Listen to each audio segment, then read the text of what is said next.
Oh, it's been said a bard's life can often be a hard life, or hill and jail to rove and always move from town to town. And some folk have inquired if ever we grow tired of ranging all around the world and never settling down. But one should be a little wary of remaining stationary, 'cause comfortable is lovely, but it's not the way we grow.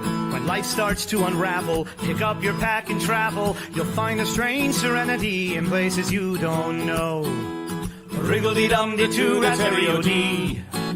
There's so much to see beyond the open door. It's outward bound we go. Who knows what we'll find that we've never found before. Adventures waiting further down the road. It's waiting for you further down the road.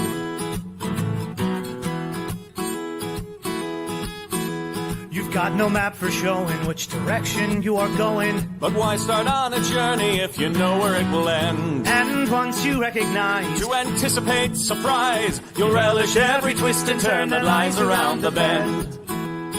Wriggle-dee-dum-dee-doo-da-terry-o-dee-da-dee-da-dee. There's so much to see beyond the open door. It's outward bound we go.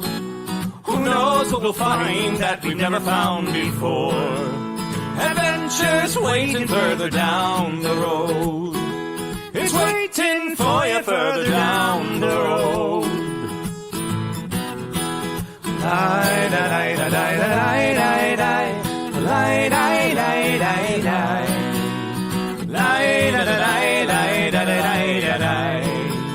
La-da-da-lie-da-lie-da-lie. La-da-da-lie-da-lie-da-lie.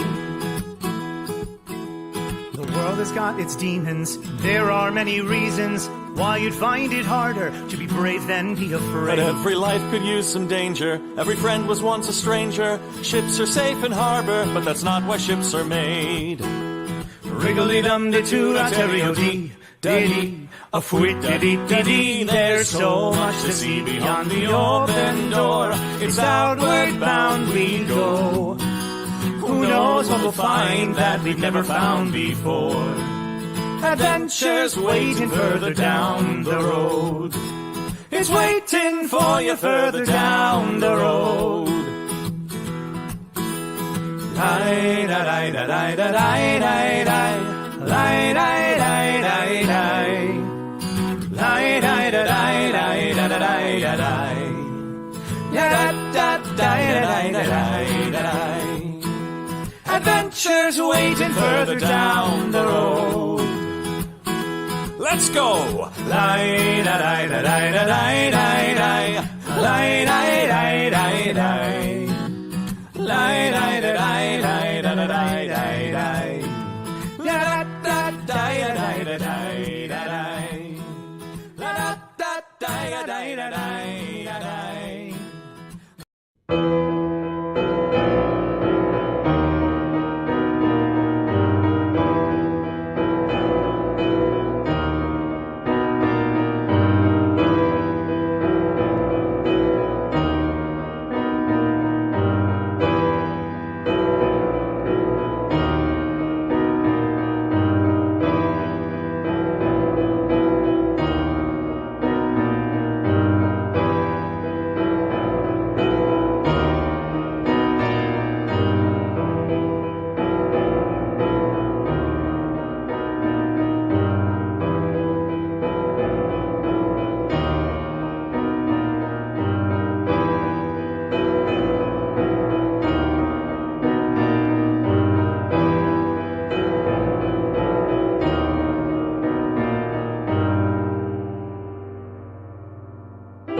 Good evening, friends, and welcome back to Gothic Horror Gaming here on Nat 21 Adventures.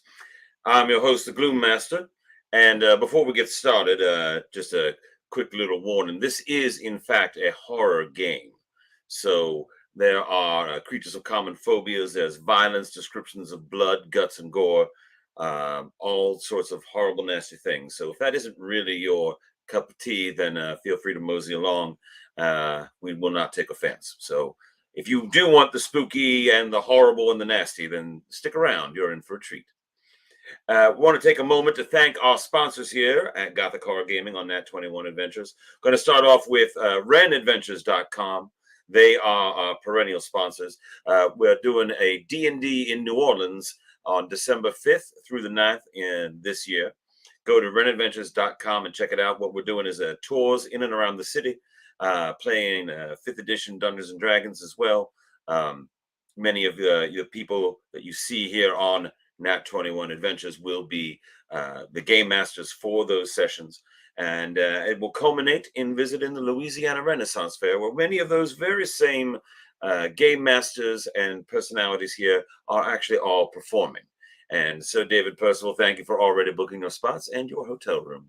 We'll see you then. Also like to thank our good friends at 3D2U. They are 3D printing and wood burning and such. 3D2U.org. They make all kinds of gaming accessories, dice towers, dice boxes, journals for keeping track of your adventures in. So please check them out at 3D2U.org. Yes, Amy of 3D2U.org is about to graduate, and we're hoping to get her on the stream here in about 2 weeks for a discussion. Her degree is in forensics. So we want to get her on here and talk about what you can and cannot do at a murder scene. So we will see what we can do. Also, would like to pitch our own little project here. We have a book called Dare, written by Handler Z, and under the title, The Name of Melissa Lee. It's a collection of short fiction and poetry in the horror and dark genres they're at. You can find that over on Amazon, or you can go to Audible, where I narrate it. Also, feel free to join us on our Patreon, where those stories were first presented to our fans, our patrons, and then collected into that work. But enough about sponsorship. Let us talk about the game tonight. Our game is set in the Chill universe. Chill is a game that was originally put out by Mayfair Games, then bought on by several other companies along the way. The supernatural in the Chill universe is very real, it is very deadly, and is most likely very evil. The general public is unaware of it, and the powers that be wish it to remain that way. So that is the universe in which we are set in our game. It's a real world, but with the supernatural layered in behind it. Now, the system we are using is called Over the Edge. This was another independent game group, and it is a very, very simple rule system, which enables for a lot more storytelling. Basically, every character has 3 traits, a primary trait and 2 side traits. And those traits could be absolutely anything. So, for example, let us say we have a cowboy. Cowboy chooses that's going to be the primary trait, cowboy. Then maybe they have side traits, devout Catholic. That's a side trait. And then maybe another one is cook, and that'll be their 3rd side trait. Their 2nd side trait, 3rd trait overall. Anytime you want to do something in the game, you would determine if your action would fall underneath one of your traits. For instance, our cowboy is attempting to jump a horse over a fence. That is certainly under his purview of cowboy and his primary trait. As a result, he would roll 4 6-sided dice and then attempt to hit a target number, usually set by me, to succeed in that endeavor. He adds those 4 dice together, and if that total exceeds the target number, he succeeds.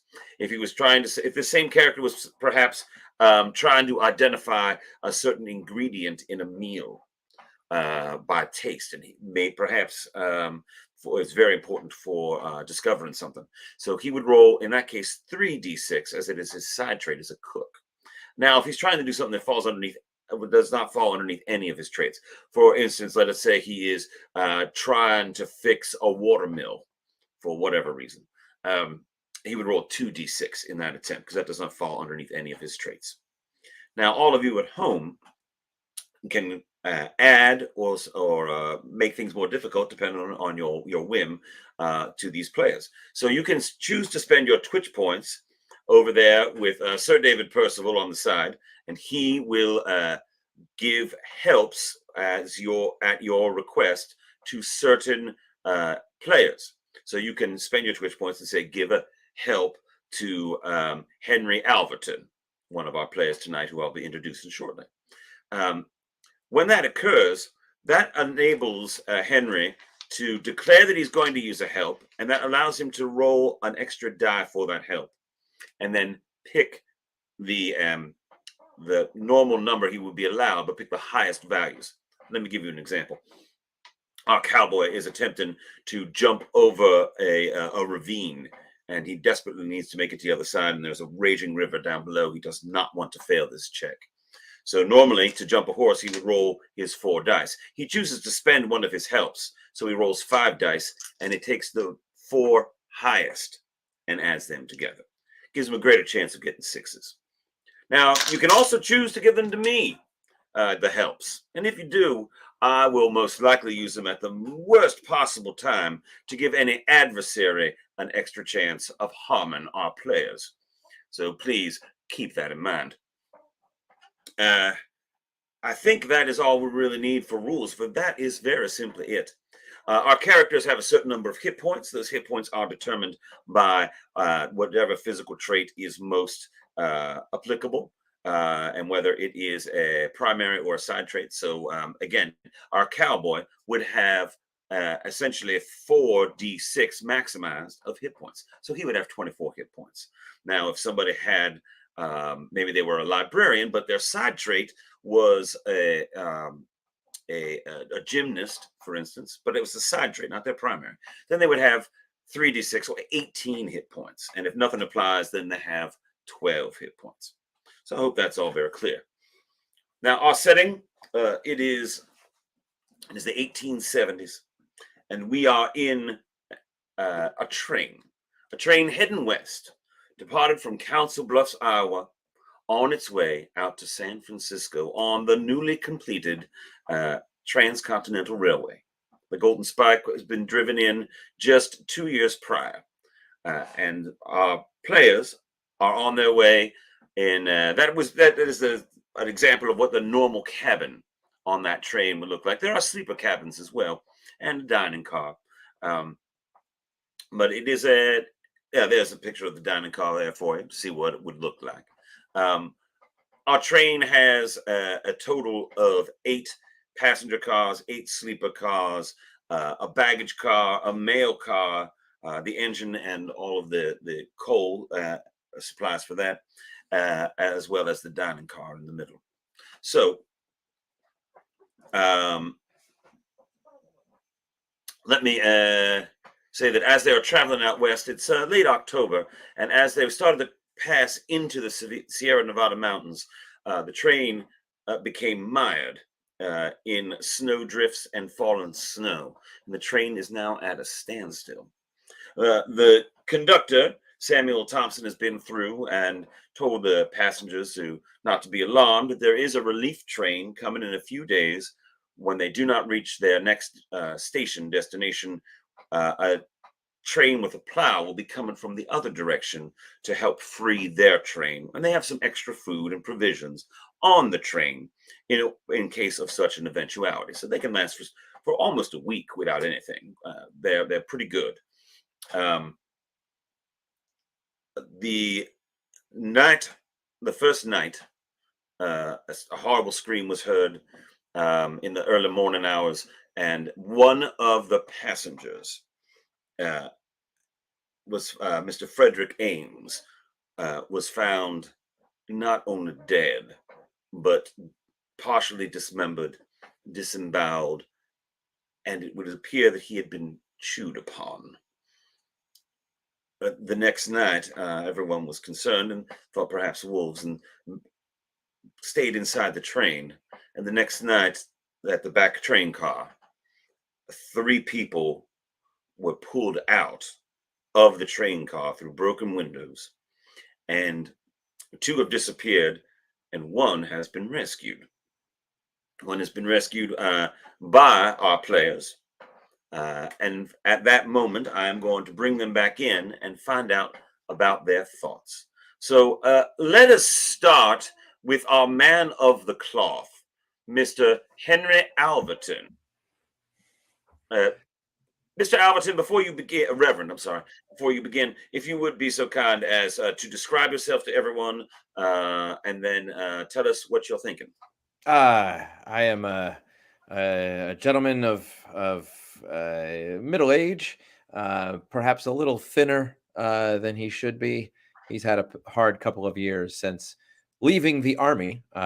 He served in the U.S. Army during the Civil War as a chaplain, and saw a lot of terrible things there in the course of that service. And now he's suddenly finds himself back in something possibly even worse.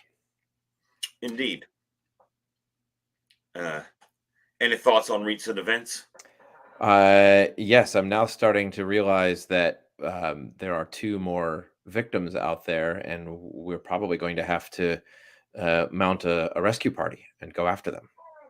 We cannot abandon them and give them up for dead. Very good. Well, then I would also like to introduce Roland Hussey. Roland Hussey, please give a little description of yourself and then tell us your thoughts. Hey there. My name is Roland Hussey. I'm also a now bit of a middle-aged man, I might be able to say. I'm from Georgia, and I am a former Confederate States sailor. I was a medical corpsman in the Navy, and I became a U.S. Marshal after the war in St. Louis, and now I'm heading west to San Francisco to start a new life as a merchant. I'm going to have my own mercantile. What do you think about recent events? Recent events, well, none of this is good, and I haven't carried a gun in several years now. And over the last day of picking up a pistol and using it, well, first off, my aim still is true, so I suppose that's helpful, but it is deeply disturbing on a personal level. And then we have a whole lot of very unsafe, afraid people in a terrible situation with the snow. There's no way to get out, and there's not nearly enough armaments to deal with whatever may be coming. And I am reasonably sure that most of these people do not know how to use them. Very good. Well, I'd also like to invite Ada Monahan to join us. Ada, what describe yourself for everybody, and then give us your thoughts as well.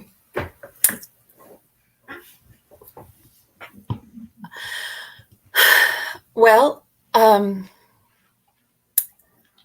from Charleston, South Carolina. So, yes, things have been a little.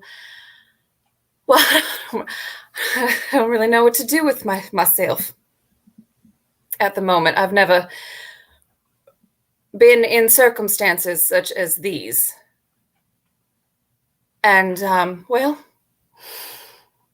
those poor people. See, you're a bit distraught. We'll let you go. We'll come back to you in a few moments. But also like to introduce Jackson Weatherwax is here with us. Jackson, if you would tell us a little bit about yourself and then your thoughts on the matter. We're going to die. This is I was confounded by the lack of preparation for the journey that seems to have occurred. We tried to dig ourselves out. It proved entirely futile. We found ourselves in the most nightmarish of predicaments, grossly unprepared. I am going to immediately try to rectify this by fixing, with some help of trying to seal up whatever ports of entry these things might make. but I am absolutely not convinced that we will be able to do it. But braver men than I have done more astounding things. Very well. Well, you have all just recently brought in a gentleman. Oh, yes, good point. Kid points. No one has been injured thus far. Am I correct? I seem to recall that. So, just to give an idea of kid points, just so that everybody knows where everybody stands. We'll start with Roland. Roland, you are a lawman and a military man. I would imagine you have 24. All right, very good. Thank Henry you. Alberton, you were a former Union Army chaplain.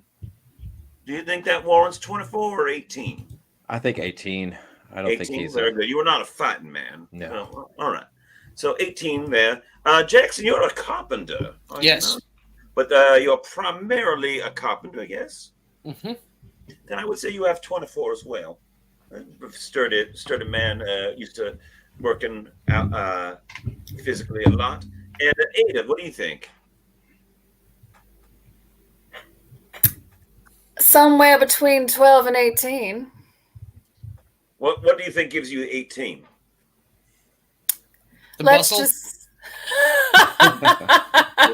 I mean, my gown does weigh at least 40 pounds. The bustle acts as ablative armor, and Let's just say is reactive armor. I'm a bit more scrappy than I might seem. Are you insinuating that you're a ninja? I insinuate nothing. Mr. She's Hussey. right. She's right there. We can clearly see her. That's just what a ninja would want you to think. The opposite is true. The opposite is true. All right. Yeah, I hear you. I apologize for yelling. So does your little tag below your name that is hidden, does it say Ada Monahan Ninja? Definitely not. All right. I just want to know. Very well. So now that we've got the functionality of that out of the way, please jot that down in case it should become relevant. Can't imagine why. But you rescued one of the gentlemen who was pulled out, but two women are missing. You managed to, he was bit in the neck by two very thin, gaunt figures, milky eyes. They should be dead. Emaciated individuals. And they were obviously chewing on people, particularly this poor gentleman who has had bit in the neck, but through some quick action, you managed to staunch the flow of blood, managed to get him inside, and actually got a doctor to assist and to staunch the bleeding and stabilize the gentleman. And that's pretty much where we left it, except for the revelation that the cold wind is coming off of what is now known as Donner Lake, which is just over a little crest of a hill from you now. It used to be known as Truckee Lake. Truck like a truck with a 2 E's on the end. Fed by the feeding into the Truckee River. So it is late night, early, not quite dawn when this has happened. So you have managed to stabilize the gentleman the best you can. Jackson has hammered some planks over the broken windows in an attempt to shore things up a bit back here in this back car. Now the car has been emptied. Everyone moved forward. So what would you like to do at this point? Is it just the four of us? I would like to suggest we continue this process throughout the rest of the train, as the glass has been proven completely pointless against these things. Do we know if they're coming in through one side more than the other? To answer your question, Henry, there are only the four of you in this car at the moment. Everybody else is cleared out, and you were kind of left in stunned silence there after all the events had finished. Yes, Mr. Weatherwax, that is an excellent idea. We should shore up the train against further attacks, but I can't help but think that we have to go after those other two people. They could still be alive. We can't abandon them to the whatever the horror is that's out there. I'm curious as to your evidence that they might still be alive. We remember the remains of our earlier train companion. Yes, but they didn't leave the bodies here, so we can't assume that they're not alive. And even if they have been killed, we owe it to them and their families to recover their bodies.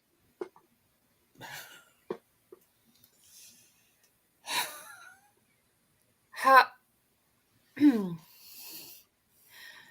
do you suggest we go about finding them? The ground is Tracks on the snow. The ground is covered in snow. It's not going to be difficult to follow them. Until the tracks are covered over. Then we better get going quickly. Before we do, I would like to inquire to the rest of the train passengers to see who else has firearms available to them. I know that I have mine. I can only assume that others, having been on mass transit before, are indeed armed. So I would like to make a quick question and to make sure that these people are divided among the train cars equally, so that at least there is some protection in case of what we've just seen.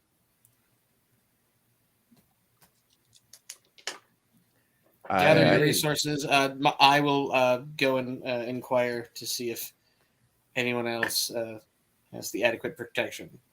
Yes. In the next car back up is, in fact, the conductor Samuel Thompson. He is there supervising things. That is also where the wounded man is.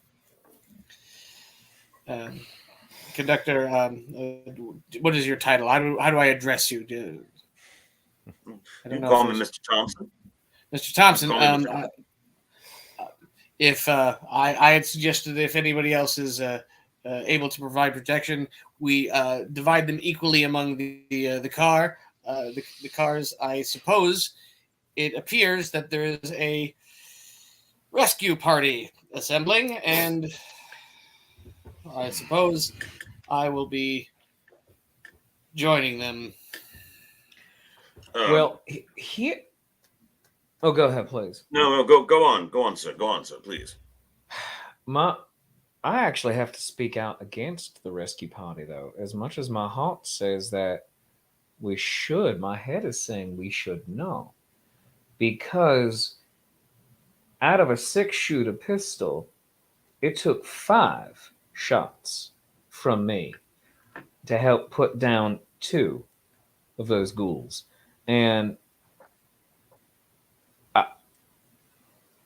I don't think we have enough guns if there's going to be a lot more. I have a slight solution to this, and if armaments is of the issue, and I go to my my luggage, which we talked about earlier, and I pull out my small crucible for making bullets. I know I have a meager supply of powder, but what we have is what we have. It might improve some chances. I know not what else we have in this train.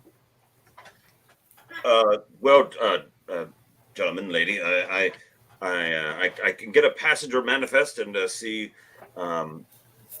who is here.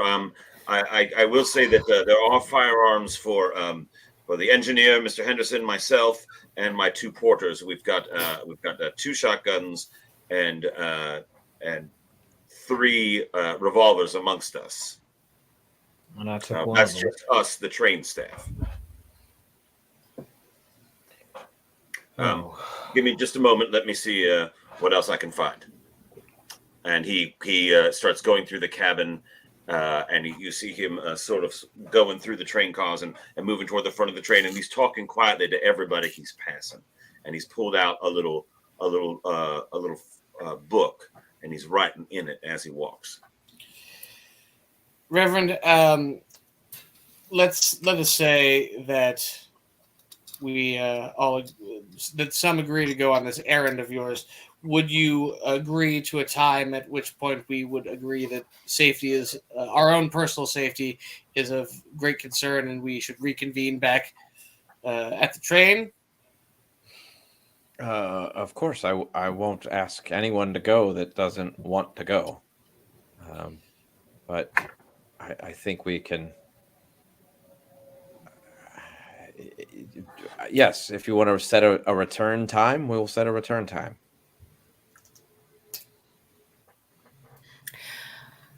I would suggest not being out there after dark. Well, it is currently still dark. It's dark now. Yes. The sun. It's about 5 in the morning at this point. You figure you got about another hour and a half till the sun comes up. I would suggest we don't go, honestly, if we are going to do this, until daybreak. I think that daylight is our best ally right now.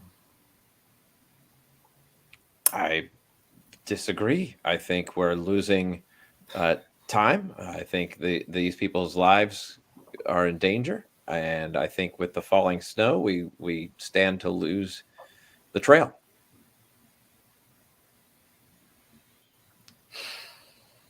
Simply put, if you were in danger out there, would you not want someone to come aid you?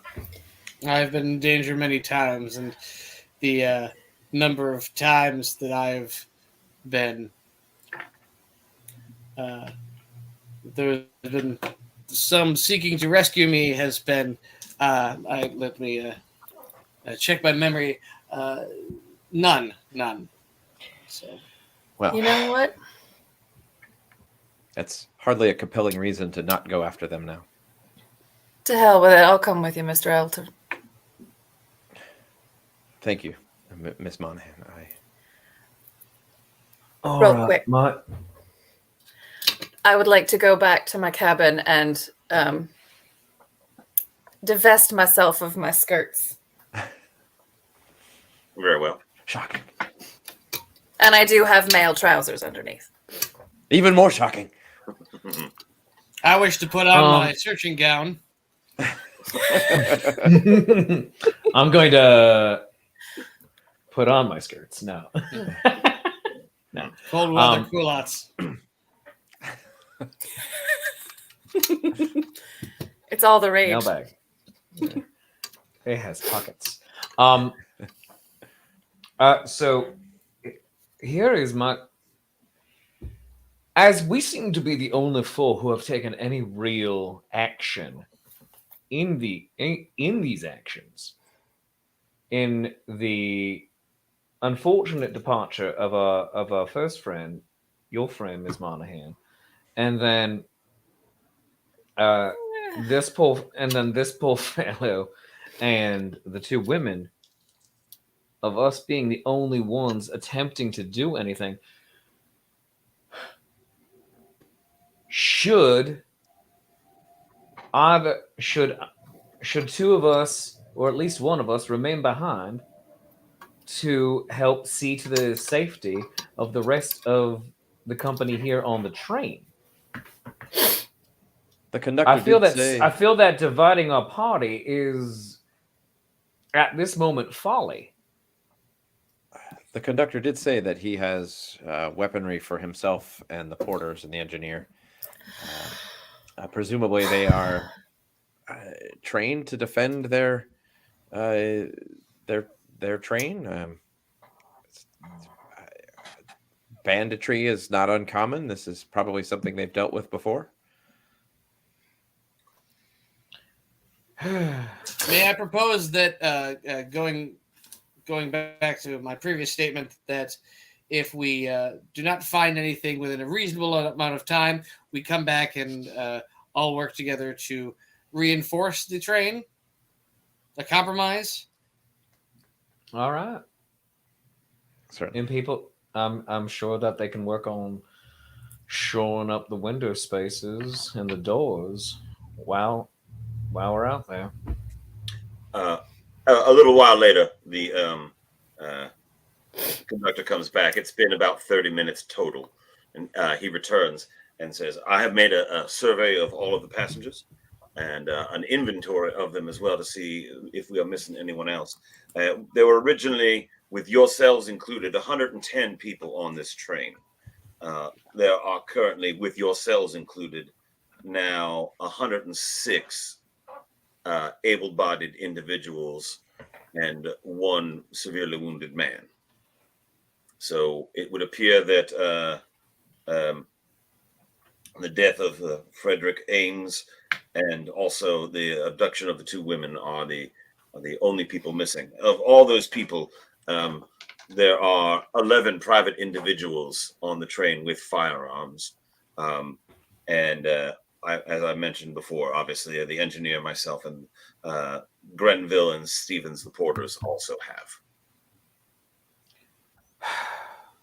All right.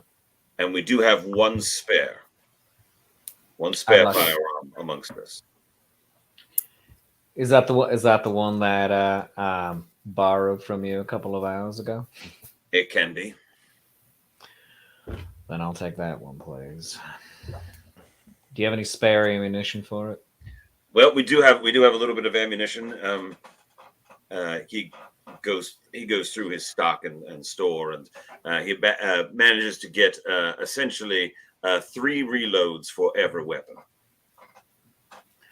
Oh, Three full reloads. So your 6-shot revolver, you have 18 bullets total now. All right. Thank you. I would also suggest that we take maybe some provisions. I do not care to be out so long as to require a snack. Perhaps only an hour or so. Do we have? Is there rope? Can we? Is there rope we can borrow? The snow is growing. I assume it's still snowing. It is snowing, but it's snowing lightly now. Just in case, would be a good thing to at least tie to the train and know how far we have gone out. We've got about 150, 200 feet of rope. Maybe not too long. I suppose we'll probably be going further than that. Well, I'm going to take some snacks. Do we have any clubs or knives, even a cavalry sword available? I have several axes. What about a large tarp or a tarp so that we can, if we find someone, we can bring them back? Yes, of course. He would ask Stevens. Stevens comes back with an oil tarpaulin that's about 10 by 10. Can we get those? Can I get one of those axes too, please? He brings back 4 axes. Yeah, I think Henry picks up an axe and hefts it for a moment. Feels right to him somehow. As does Ada. Does it feel lumberjacky to you? Feels a bit lumberjacky, yeah. Lumberjack is deployed. All right. Well, before we go out, any words of encouragement, Reverend? I haven't had the words to say anything along those lines in quite some time. I just want to see these people home safe. Well, all right. Well, let's get to it then. Amen. And off you go. You step out into the darkness, and there's there's a slight lightening to the east. The sun is just starting to approach the horizon. You imagine that before too much longer, you'll have light, probably within the next hour. There is a little bit of light from the moon is still reflecting a little bit. It's still up. It's getting low, but it's still up. So you're getting a little bit of light. So you can make your way vaguely across the ground. The snow being so reflective, you can see the trees starkly in it. You can see shapes of the rocks and the boulders, and It you would be can beautiful see if what it wasn't appears to so be creepy. the tracks. And you find the scuffed up area where the struggle took place, the blood. You do not see the two bodies of the Gothic creatures. The bodies are gone. The bodies are gone. Oh. And the trail that leads off, obviously there's blood where the scuffle, where the fight took place. Does the blood trail off? Does it follow the trail as well? Or the tracks just tracks? At this close range of the train, all you see is that one blood pool from the gentleman that you rescued and is inside now. And you can see that there are tracks that go off into the woods. Give me whatever perception you have.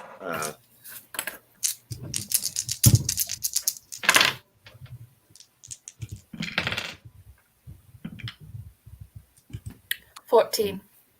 A 9 for me. 16. 16. Yes, sir. Jackson? 7. 7. They're all a bit disturbed by this. Ida notices that there is, in fact, trails that come out of the woods toward the train, and then some tracks that go back into the woods looking like they're dragging something. And things are very, very disturbed on the trail going out. You make the logical deduction that is the two women that were carried. Roland, you take a good peek around, and you notice that the areas where you're pretty sure the fiends were dropped, there's a crawling away from there, it looks like, through the snow, that they crawled away into the wood line, as far as you can see, which is about 20 yards away as you lose the trail from where you're standing. I got both of them with a headshot. You certainly did. And they are not dead.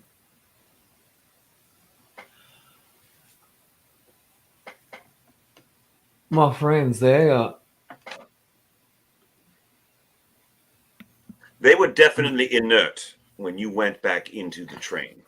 It's possible whoever took our fellow train passengers took their own body, took their own fallen as well. this was Yes, this Roland, look- you're fairly certain that these things that you were fairly certain you had killed and had dropped to the ground, eventually they went on their own locomotion. They eventually crawled away on their own and made fresh A separate train.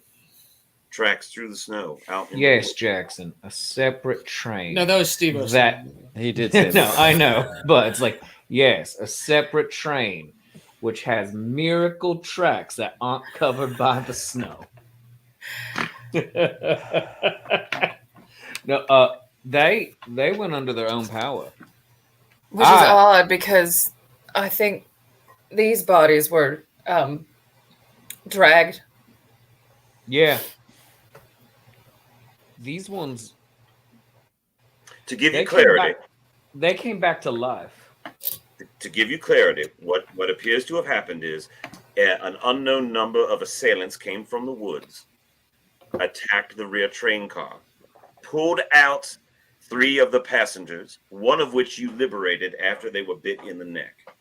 The other 2 were apparently dragged off into the snow out to the forest line. the two that you then shot in the head and were lying on the ground when you went back into the train have subsequently crawled after their compatriots back into the woods. Well, let's go away from here back to our train. This is terrible. Um, uh, we can only, Reverend, let's hope we can come up with a prayer to forgive ourselves for not following the same fate. But this is terrible. As you are looking at the tracks and deciphering all of this, the sun has now risen. Oh, I do feel slightly safer with the sun up. I agree with the Reverend on this one. If we are going to look for, but also, I am also in agreement with Mr. Weatherwax. If we are going to do this, let us do this quickly. While the sun is up, I believe agree. that is our only salvation right now. Speed is of the essence. Time is of the essence. On we go then, huh? Yes. If there's no shadows, things can't leap out of them. Very well. You proceed and you are following the path that converges all together into a single stream. The dragging of the passengers merges with the crawling away of the other ghouls and becomes a solid trampled mass going and winding its way through the forest. As you're going along, you travel about maybe a quarter mile total into the forest. It's a fairly easy track to follow. And as you approach, you are going roughly north and east in a direction. And it is hilly, slow going, so it takes you about... it is deep snow. It's probably about, where it's not drifted, it's about 2 feet deep. So there is a little bit of slow momentum, but these creatures apparently had just plowed their way through. And eventually you find up ahead, you can see that there is a shape mounded with a dark red splotches around it up ahead, about 20 yards away in the trees. I have my gun out. As do I. I have my axe raised. I'm motioning for everyone to stop and pointing at it. Very well. And I will continue to approach as quietly as possible. All right. What do you think enables you to approach by stealth? Cool dude. Roll me Definitely 2 not dice. a ninja. Definitely I not would a ninja. also like to go stealthily. Ida, you roll your stealthiness. I know what you are rolling. Henry, you may roll as well. I'm staying where I am and aiming. 14. I'm going to roll 2 dice, and I'm going to use a help. All right. So Henry expending the help there, Sir David. Thank you. A 10. A very respectable 10. You approach quietly. Ida is eerily quiet. Catches you a little off guard, Henry, Roland, and Jackson. And you approach. It is a body. It's a body of a matronly-looking woman, or it would be. The body of Frederick Ames was partially dismembered. This is completely dismembered. The torso is the only thing in the center. The limbs have been pulled out of their sockets all around. The head has been twisted off, it would appear. There are great gouges of flesh missing from the body, along with the clothing. It looks like they did not even bother to try to remove the clothing. They're just shredded, and obviously you're not even doctors. Roland is a bit of one as a corpsman, and Henry, you have helped doctors in the field.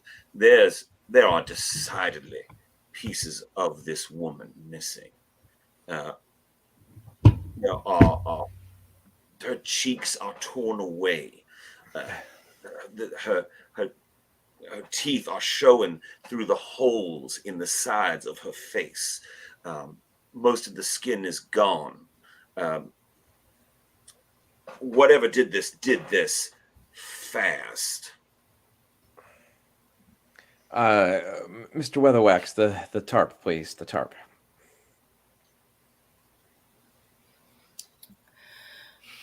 I need you all to roll me your what you would think your personal constitution, your fortitude score of and I think you can deduce that by your hit points. Those of you with more hit points, the 24s, roll your 4 dice, and the others rolled 3.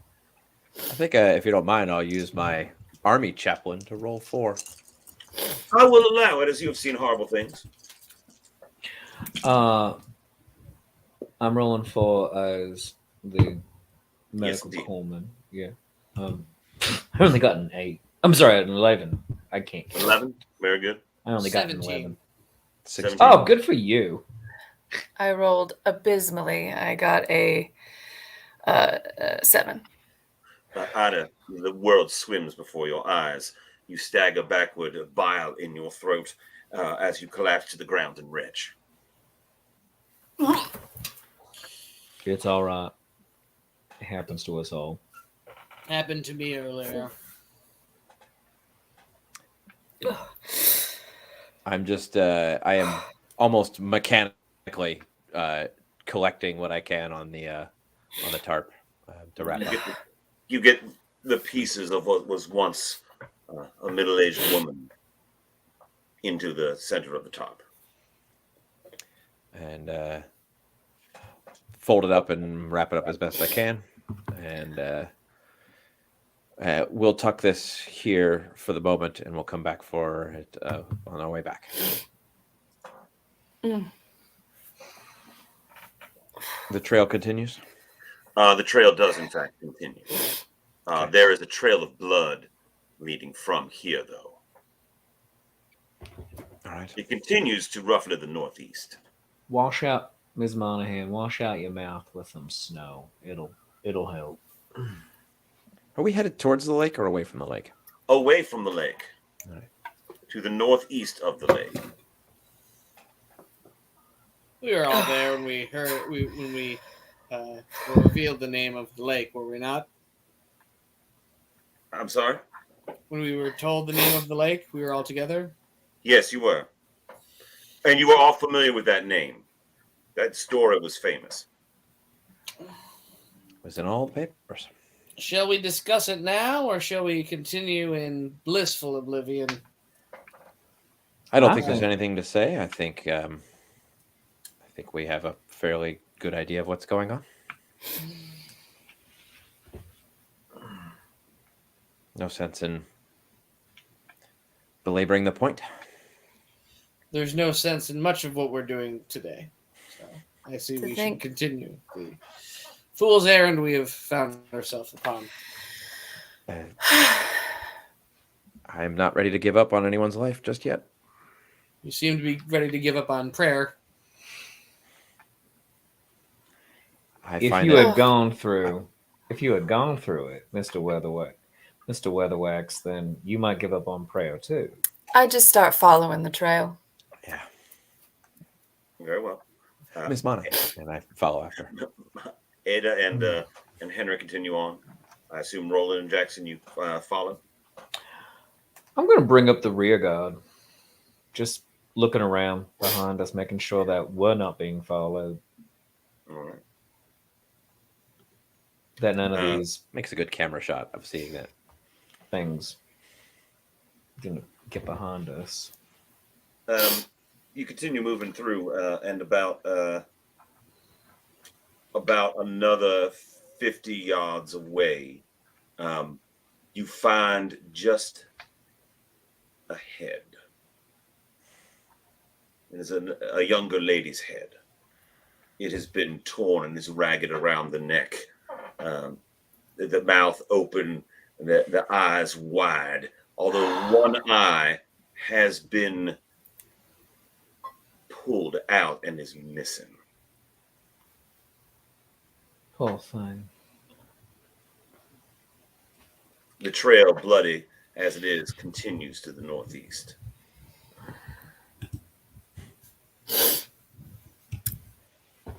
Well,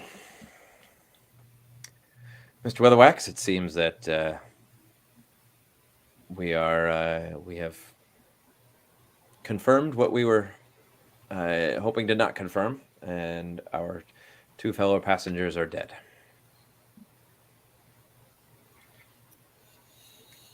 It gives me no pleasure to say no more. Let us retrieve this, and shall we make our way back to as safe as, well, safe is a relative term right now, is it not? Yes. You understand we had to try. I do. I want to venture on, friends, just a little further ahead to see if there's any more of a body around that we can take back. All right.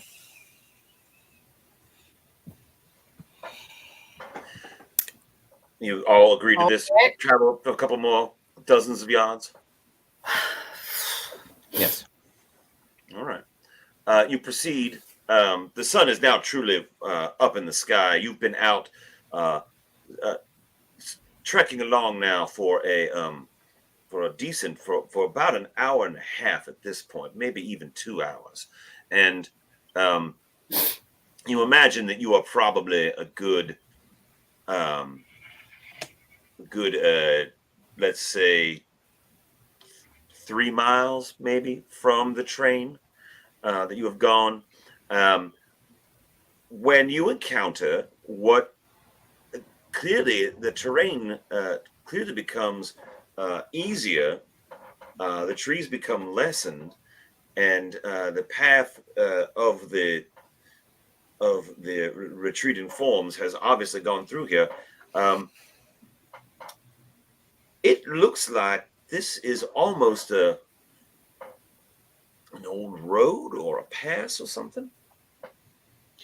Is there any way we can, as the trail we've been going, is it mostly, we are in a mountain, but like we're going through a pass in the mountain. Is there any way where we can climb up or get a higher view of perhaps further down the train tracks to see if we're just merely inconvenienced in this one section, or You're higher fairly vantage? far away from the train at this point. You are a couple miles away from the train and the tracks. The snow is about 2.5 feet deep at this point, so it's almost waist. You've been slogging your way through. It's almost waist high. There are areas where it is crunchy, and you can get on top of it for stretches, and then plump down into it again and have to struggle your way through. But a lot of it is starting to thin out as the wind has blown it into large drifts. This area, as you can see, this is this pass-like area. The snow is probably only about a foot deep here as the wind is starting to pick up and whip through this area. It also makes the tracks a lot harder to follow, but you can still see them, and it definitely continues to the north and east. And you are fairly certain that this is some kind of pass or old trail that you are in. Well,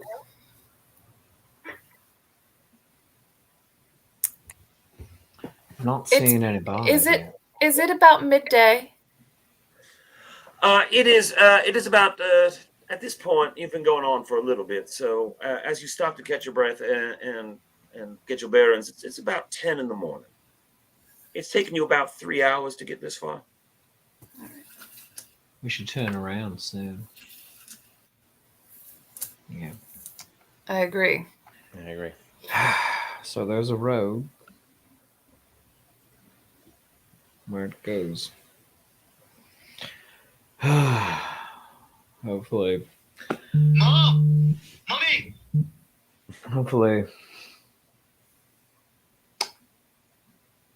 Wait. Ms. Monahan, you have snacks, as you put it, on you. You move Yes. very quick. You move very quickly and silently. What are your Yes. of scouting on ahead down this road to see if there's a town or somebody that could bring us some assistance?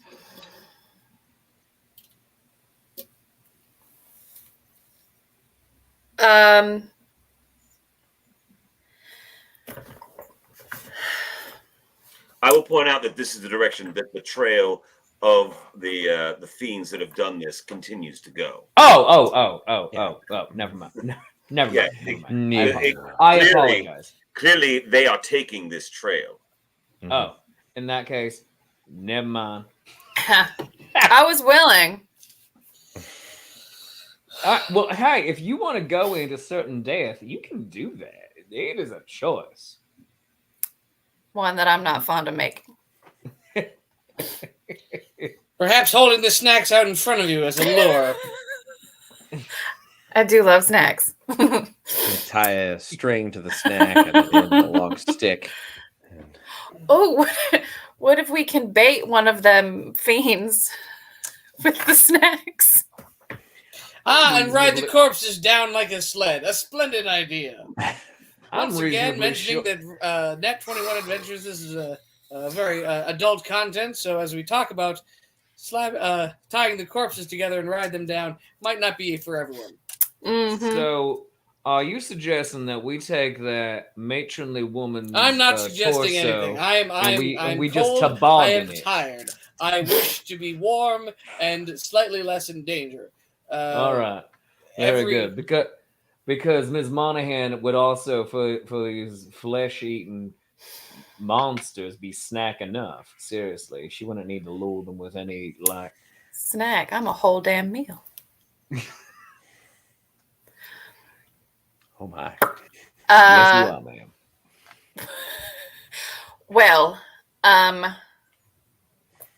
is everybody's curiosity slaked at this point?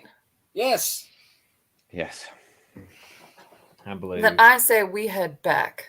I agree. Let's hope the way back is a little easier going. It in fact is. It only takes you about 2 hours to get back when it took you 3 to get out here. We're going back through the snow that we've walked through. Yeah. Yes. We are recovering the bodies as well. Yes, You already have. They're in the tarpaulin. Well, one body, some assembly required, and one severed head. Mhm. Oh, Yeah. After 2 hours, you make it back to the train. It is quiet, but you can see that the front four and the dining car all appear to have things over the windows. Thank heaven Good. for small Good. victories. good. They fortified the train. Quick scan of the windows of the rest of the train. Any new broken windows that weren't there before? Nothing that you see. No. It looks like everybody has relocated and crammed themselves into the front four cars for safety and also less area to have to defend. I assume there's at least one window so they can see us coming. In fact, you do hear a whistle, and then the train whistle blows, and then the out from in between two of the cars steps the conductor holding a shotgun. Mr. Thompson steps out and he sees you there. He says, "You made it back. Good. We've consolidated into the front cars here. Yes. Yes, I could. Come back in. Come back in. Wise. What do you have with you?" We found the two missing passengers from the train. They are deceased. Maybe don't bring them in with the regular passengers. We can No, put but them No, in we the put them cargo in car. what is now the mortuary car. Yes. We could put them with Mr. Ames, I suppose. Yes. How's the young man doing from last night? He is sleeping. The doctor is keeping a close eye on him. He's resting. He's not. Where is he resting? He is resting up in the front car, the front passenger car with the doctor. He's in one of the sleeper berths. All right. Well, I don't know about y'all, but I say we do a little bit more fortification than what we have currently. I agree with that. Mr. Thompson shows you around what they have done. They have essentially boarded up all the windows of the first 4 cars and the dining car, so they can still have access to the food. Keep in mind, traveling from car to car, you're still going out a door, and you are open to the outside for the span of the coupling of the cars. But then each door is fastenable from the inside, so they can be locked from the inside, and the windows are not completely obstructed. There are gaps in the planks deliberately left so they can continue to look out at them. It looks like this was well planned. As the last planks are still being nailed up as you arrive. They had to stop when they saw something coming, but now that they realize, Can we take apart some of the seats in the back car? And I was going to suggest that and use my carpentry skill to do so. very well. In order to also help barricade between the cars. Very well. Jackson, you could supervise the carpentry work. Apparently, the engineer and the conductor are not unhandy men, and the porters as well. Not unhandy men, but they're not professional carpenters. So roll your carpenter skill. We will say that you are supervising them as they do to help reinforce certain load bearing and weight issues. Very good. Go ahead. Do we have any pitch or oil? There is some lamp oil. I think setting up some torches would be fine. 16. All right. You seem to do a fairly good job of dismantling some of the benches and the seating in the rear 4 cars, and using that to fortify the front 4 and the dining car. You feel you've done about as good a job as you can do given the situation. It would take a decent amount of effort for someone to pry their way into the cars at this point. It would almost be easier just to break through the wall of the car at this point. Good. Well, hopefully they won't do that. Hate to see some ghoulish hand bursting in the wall at me.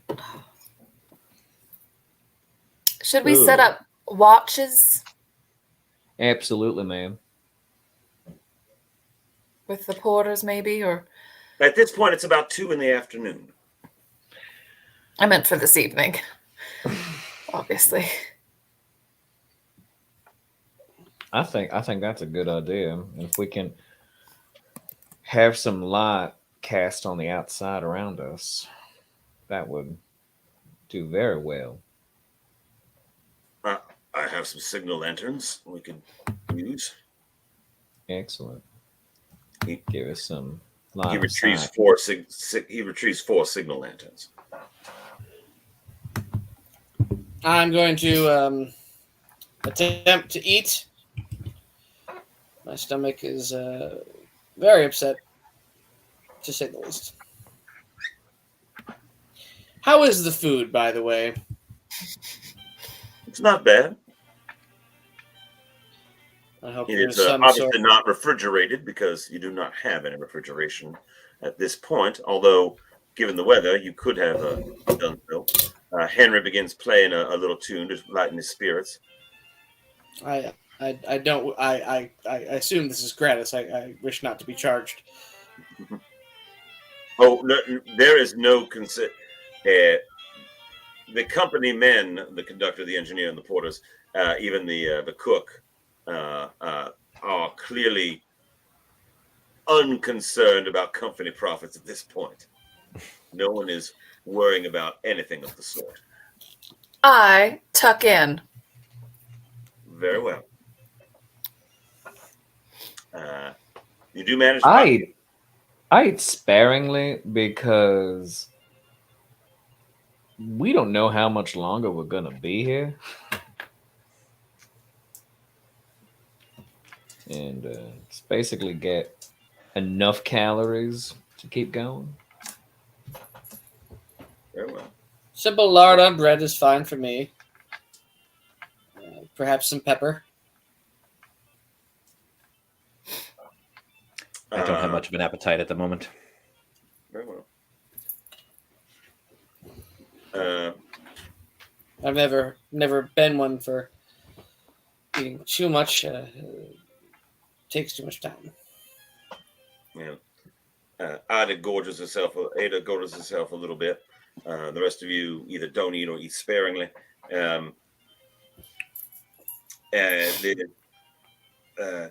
Samuel Thompson is asking what we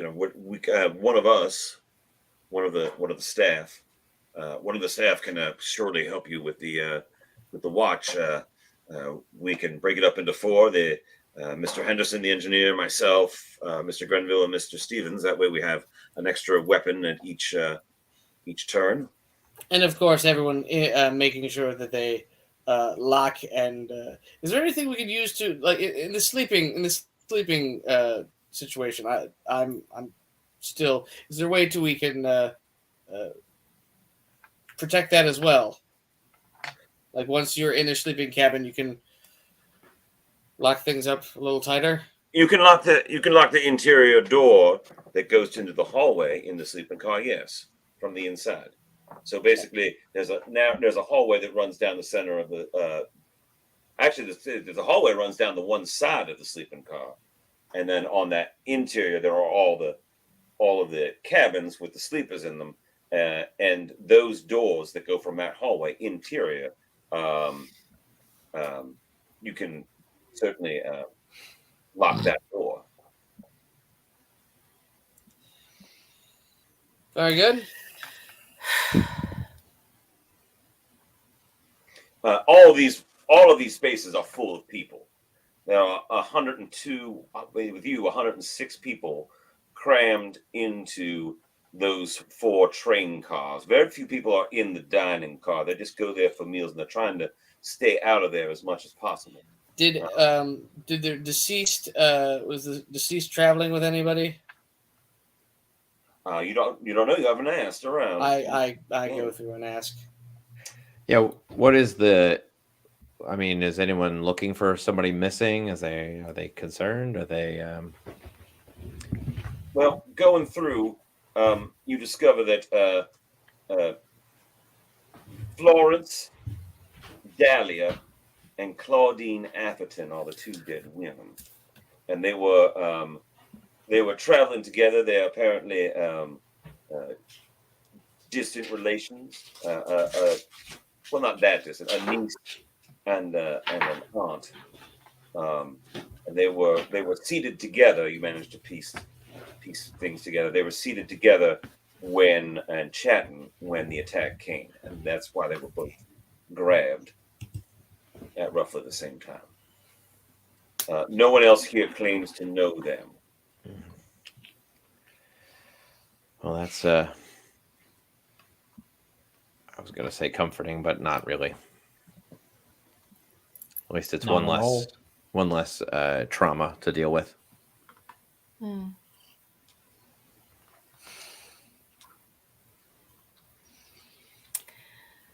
All right, well. Is there any sign, by the way, of any game walking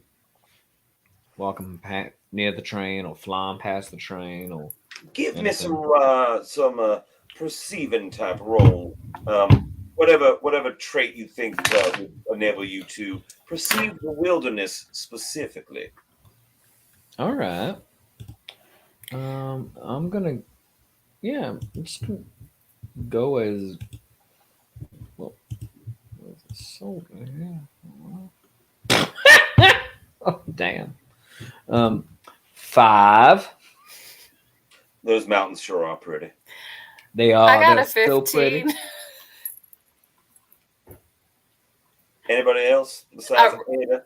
I roll. Yeah. No. All right. Ada, you see nothing. No sign of anything.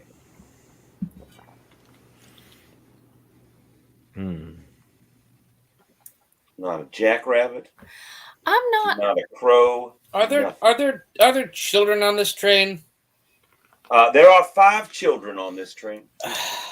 Are we back to using snacks as bait again? Is that what? No. I'm not a complete monster. I'm- He only Suppose plays they one. might. I know that this kind of situation might be terrible. I mean, it's certainly to us. I wonder if they would not perhaps care for a bit of distraction. And I'm going to read this book. It's starting to get better. I'm going to read this story to them. They might find it slightly more interesting. It is also a tale about travel. Hopefully, it doesn't end as this is going. I propose to read to the children. And so you begin to read Jules Verne to the children. Yes. Very well. I'm not. Do you have a? Are you growing a sense of compassion, sir? I am bored. There it is. I just want to point out, I'm not much of a country girl. But shouldn't there be some kind of wildlife? Yeah. Like birds, Birds, deer, rabbits. bunnies? There is nothing. I hadn't noticed. Like You do now. nothing. Is that unusual for this part of the country? I'm not a. Yeah. I'm not Yeah, from. I don't very. know. It is very unusual for almost any part of this country. Mr. Thompson, Okay. Yes. have you traveled through here before? Yes, this is my 4th trip through here, yes. Would you say that wildlife is abundant? Huh. You know, thinking about it, I can't really say that. I don't recall ever. I mean, obviously I wasn't looking, but I don't recall any wildlife in this area when we've passed through before. I mean, sometimes we'll hit a deer. The cattle catcher will push a deer or something out of the way, and this stretch, now that you mention it, I don't recall that ever happening here. That puts me on edge. Never in the past at all. Again, I was only been on 4 trips, but I don't recall that ever happening. All I have to Almost- say is that there's wildlife everywhere. There's even rats in the city. It's almost like they're avoiding it, as we should be. Well, we've only got maybe another 2 days or so until a plow train comes. Maybe 3 at the most. How can you guarantee that, Mr. Thompson? Well, we were due in our next station yesterday, and we have not arrived.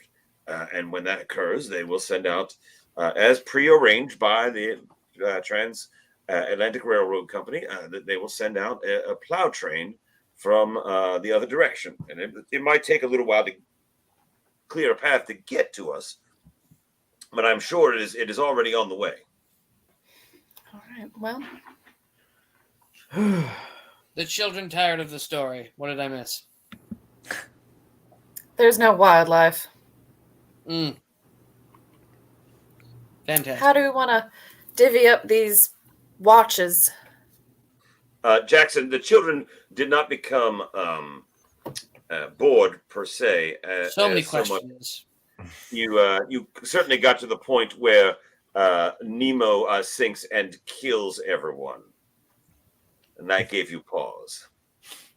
Oh no, we barely got past the first chapter before the questions started. Oh, I see. What would this incomprehensible prose the children kept saying? Did they? Was that them who said that? Yes. Yeah. Very well-read children. They're handling the situation quite well. Yes. All of them are on. Well, one has a slingshot. You could be deadly That with a could be helpful. slingshot. Well, I'll Pretty go sure play David put violin for down them Goliath with one. You were going to They've suffered give me enough. I'm sorry. Yes. Should we draw straws? How do we want to do this? Oh, I don't know. I'll take the dark watches of the night. I'll go take a nap now. So the sun will set by because of the way the mountains are. It will be dark by about 6 p.m. And then the sun does not come up again until roughly 6 a.m. Coming from the east, you get a little bit less of the mountains in the way. All right.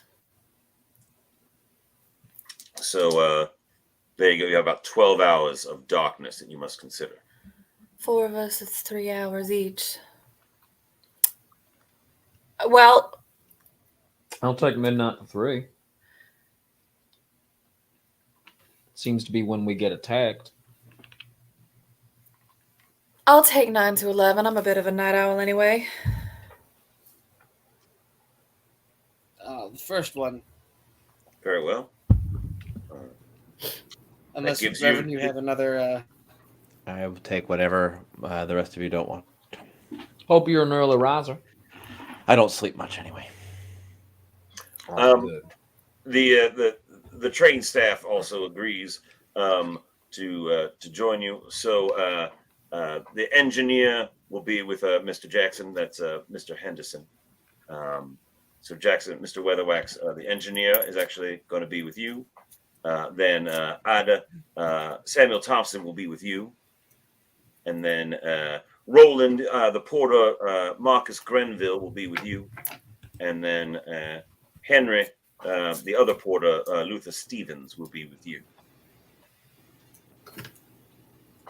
What do you want to do about these watches? How do you wish to conduct them? Is there a way to get on top of the train?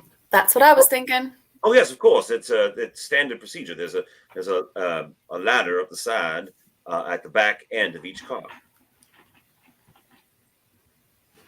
I think on top of the train sounds just fine. And then keep it locked from the inside, and then the next person coming up on the watch unlocks it. They also have, the staff has 2 signal whistles to blow. Wind powered signal whistles that you can emit a shrill trill from. So they recommend passing the whistles amongst the watch. Great. Yep. Something comes up, blow the whistle. I'm going to draw you a quick little map just to give you an idea of the arrangement of things. So I apologize for not being more savvy and having this in advance, but this will give you a rough idea of how things are. So if it's very, very, very, very simple. Up here at the front, this is the engine, and then the very next one is allow me to make myself more prominent so you can see perhaps a little easier. If you would, Handler Z, go ahead. Thank you. So up here at the front, that's the engine, and then there is a sleeping car, and then a dining car. I mean, then a regular passenger car, a sleeping car, a regular passenger car, and then you have here you have your dining car, and then onward there's another section of sleeper, passenger, and then all the way down at the end baggage. Oh, I'm terribly sorry. This is the mail car here. There's the engines in front of that. So that's mail car where the bodies are, and then you have your 1, 2, 3, 4, and then dining and so on. May I make a terrible suggestion? I would expect nothing less. After what we've seen these bodies feasted upon, have we not? Yes. Perhaps them being between us and the engine is not the best of plans. Perhaps we could move them to a more remote place away from, well, things that are vital to getting the train moving. The dead people? Yes. What makes us say that? You're concerned that they'll come back for more of the meal. We were concerned at the beginning that wolves were the cause. Wolves will always return to a meal. Why should we put that meal near anything that we need to? Well, that is my only fair concern. point. My only concern. It is not out of disrespect for the deceased. It is not out of my humanity. It is merely for the safety of us. I agree with you, Mr. Weatherwax. I think this is I think it's a good idea. Well, this is a banner day. 6-1 to me. Yes, we're all agreeing on something. Let's strike while the iron's hot, and if we can do so without alerting, causing too much panic, more is the better.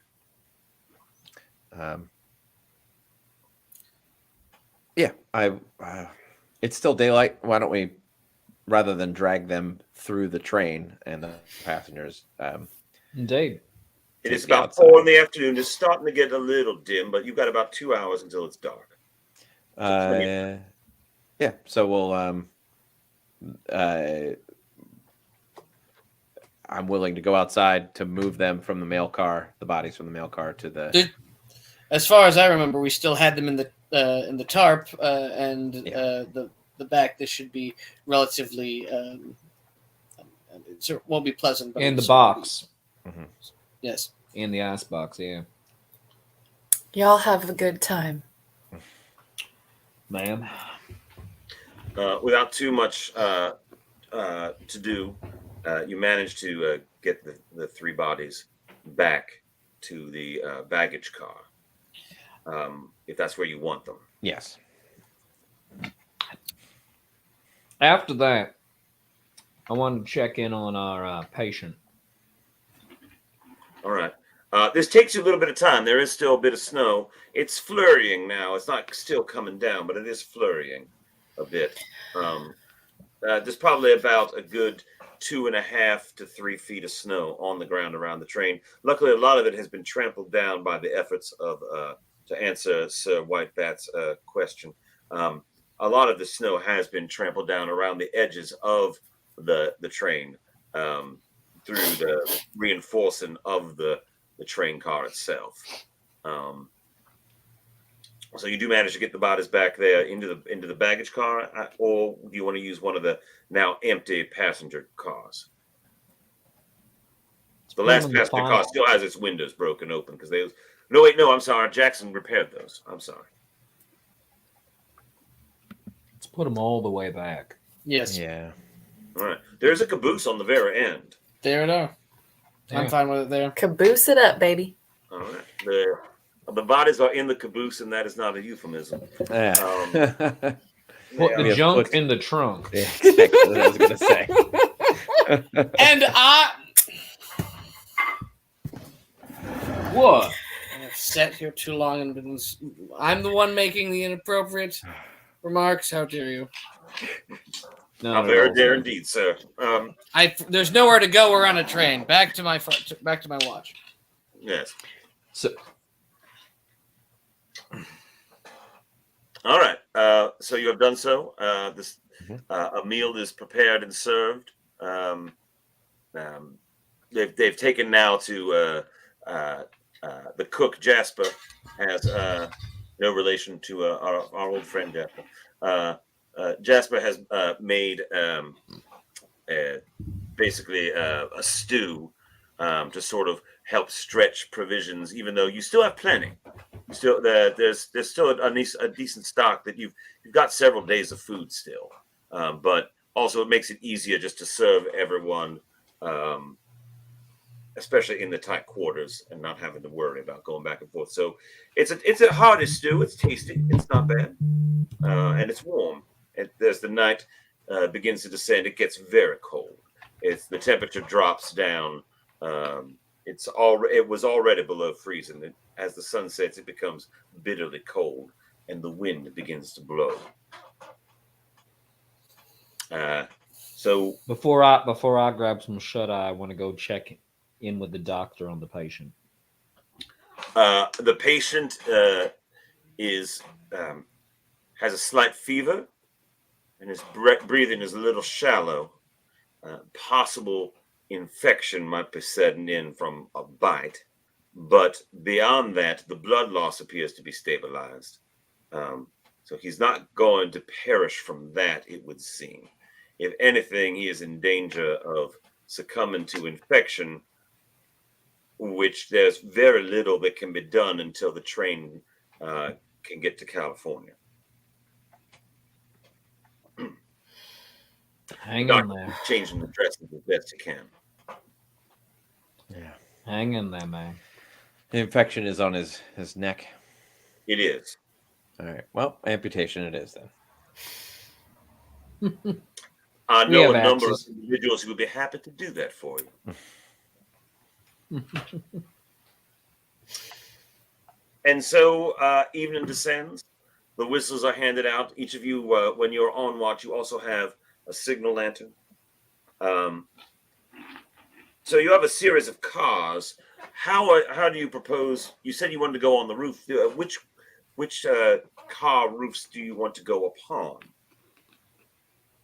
Keep in mind, there's an engine. There's there's an engine and a coal carrier car, and then there's the baggage car, and then sleeper, passenger, dining car. I suggest the central passenger car.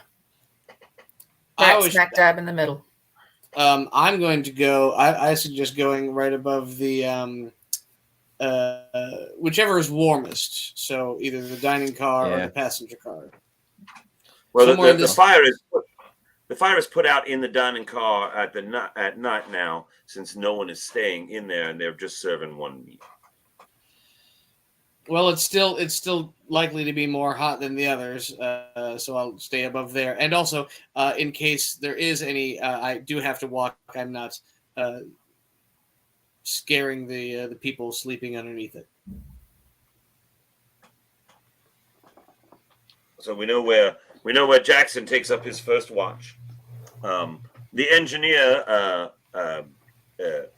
Mr. Henderson, Ethan Henderson, suggests that if you are going to be at the one end of the occupied portion of the train, that perhaps he should be at the other end of the occupied portion of the train. And you said how's the sky? What's the moon situation? The moon, it's starting to get a little darker as there's a bit more snow coming down now. So it is mostly cloudy, not completely cloudy. So the moon situation. The moon's at about a quarter, so you can see a little bit when the clouds part, but and it is helping that the snowy backdrop is providing good silhouettes of Right. trees and such. Your eyes can, in the snow, your eyes can adjust almost better without too much light. From a lantern. So as you're going along, you looking out there in the darkness, you feel confident that you can see about 30 yards away from the train, fairly decently. So that's what you feel confident. You have a grasp of what's actually going on, up to a distance of about 30 yards from the train itself. So Jackson and the engineer spend 3 frigid hours on the roof, very chilly, and their time has come and gone.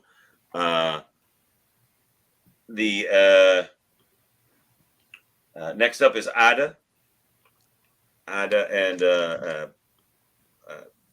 Mr. Thompson, the conductor, they managed to go up onto the roof.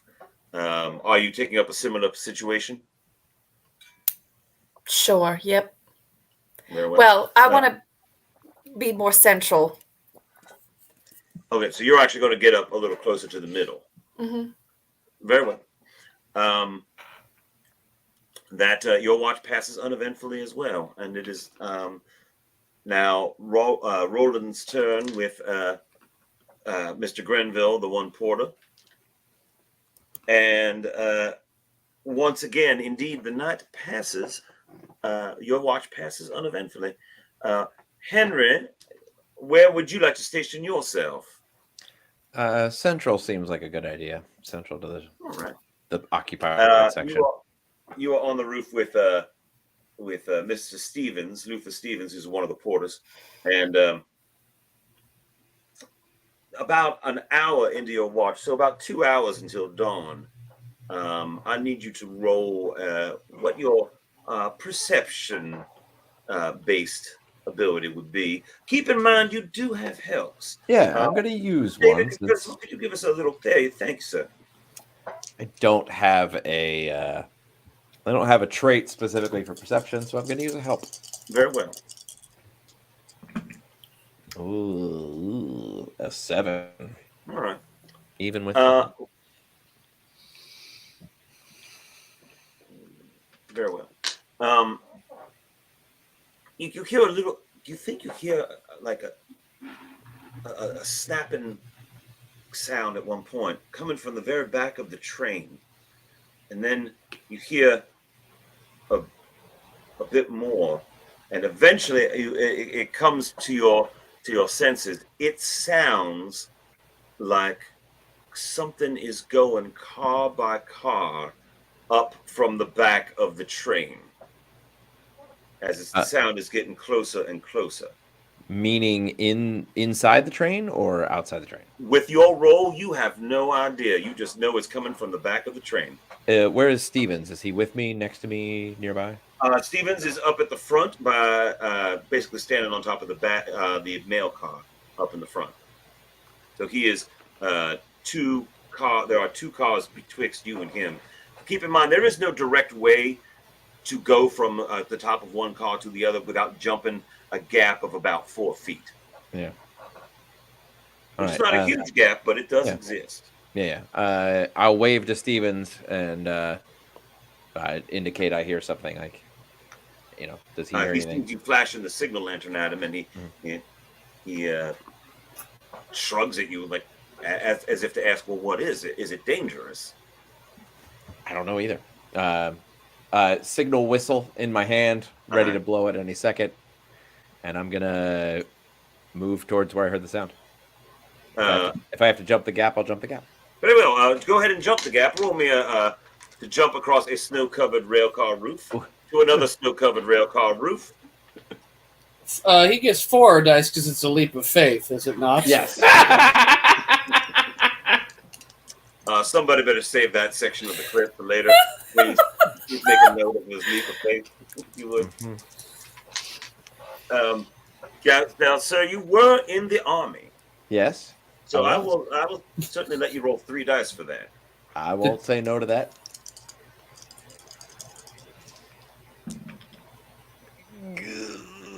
And you said you were taking a help. Was that correct? I did not. Oh, you did not. Uh-oh. An 8. An 8. You jump to the far side. Your foot comes out from under you, and you sprawl face down Snow. onto the snow on the roof. You're still on the roof. Okay, You managed good. to get it to the other side. It was only a 4-foot gap, Mhm. but you do face plant on the roof of the car. There's snow up here. It's very slippy. And there is a loud noise. Ida, Roland, and Jackson. Now, if you would please, each of you roll me 3 dice. You can use a help if you so desire. I wish to use a help. Go ahead. I'm not using the help yet. Oh. All right. Oh. What'd you guys get? I got a 15. I got a 12. All right. Jackson? 18. 18. Didn't even need to roll the other dice. Oh, beautiful. You all hear a thud on the roof of the rear train car. That is all you know. You just heard a loud thud on the roof of the train car, one back from where Henry said he was going to be. Yeah. I want to scramble up there. Guns, let's go. You come out of the car, I assume. You're making your way back to the car, Ada? Yes. Roland, what are you doing? Are you doing that as well? I'm sorry? Are you heading toward that car that the noise came from? Yes. Very well. Gun and Jackson? axe ready to go. Jackson, what are you doing? I'm joining as well. My gun is drawn. The 3 of you meet, and you make your way. You force your way back down to the back of the car, and come outside so you can access the ladder. And as you do, you can see Henry peeks over the edge and looks down at you all. I slipped. I heard something, but I slipped. What did you hear? Wait. I don't know what it was. Something moving from the back of the train. Can I roll my perception? You may.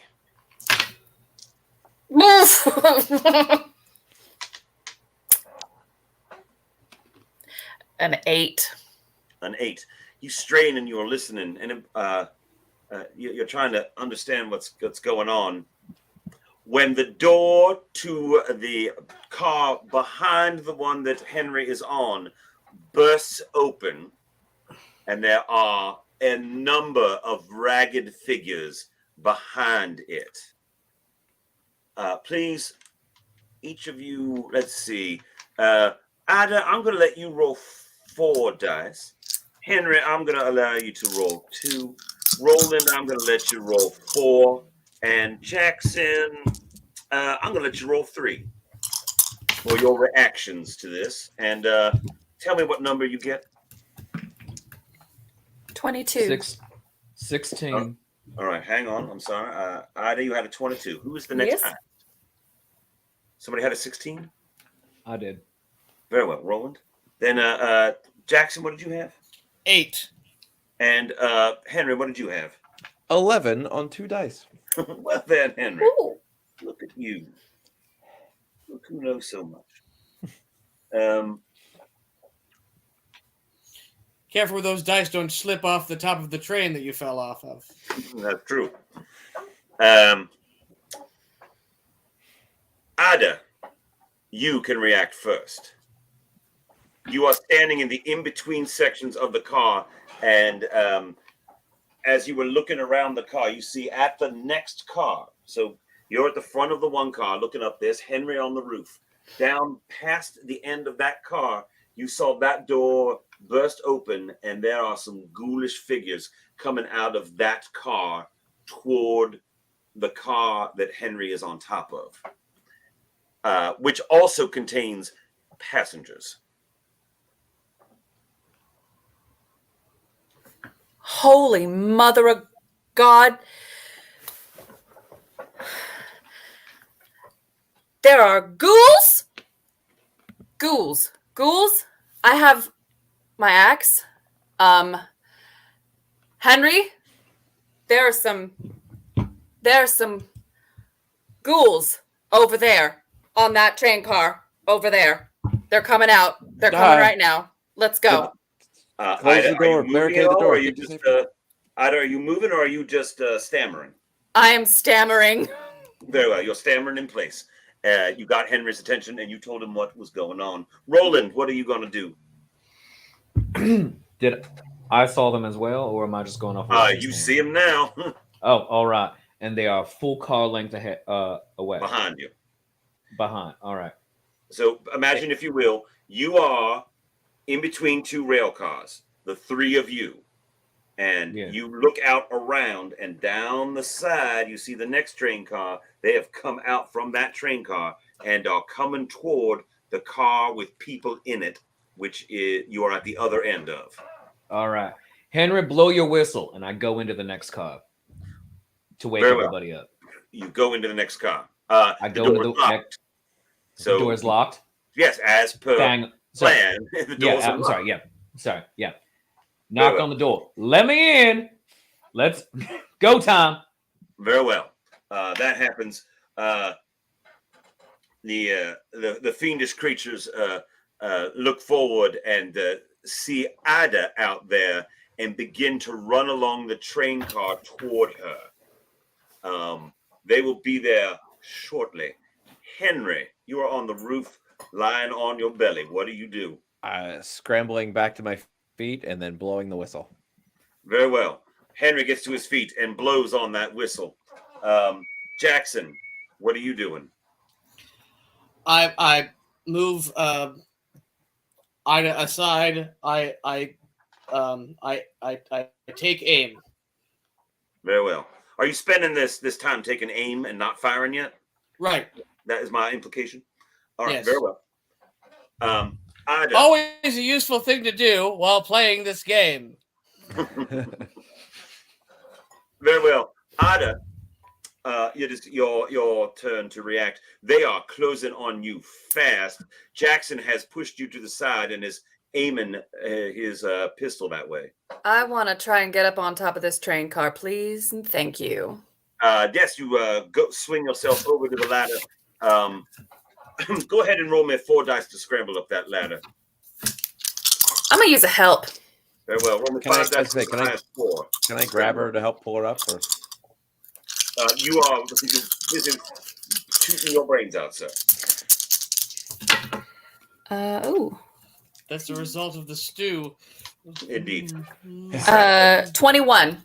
21. You scramble nimbly up onto the roof next to Henry. And do not even drop your axe. The creatures see their heads track Ada as she goes up the stairs, and they pause for just a moment, and then their vision turns and locks on Jackson. In front of you are 4 of these gaunt, emaciated figures, milky white eyes, but they seem to see clearly through that and are looking directly at you, sir. Henry, what do you do?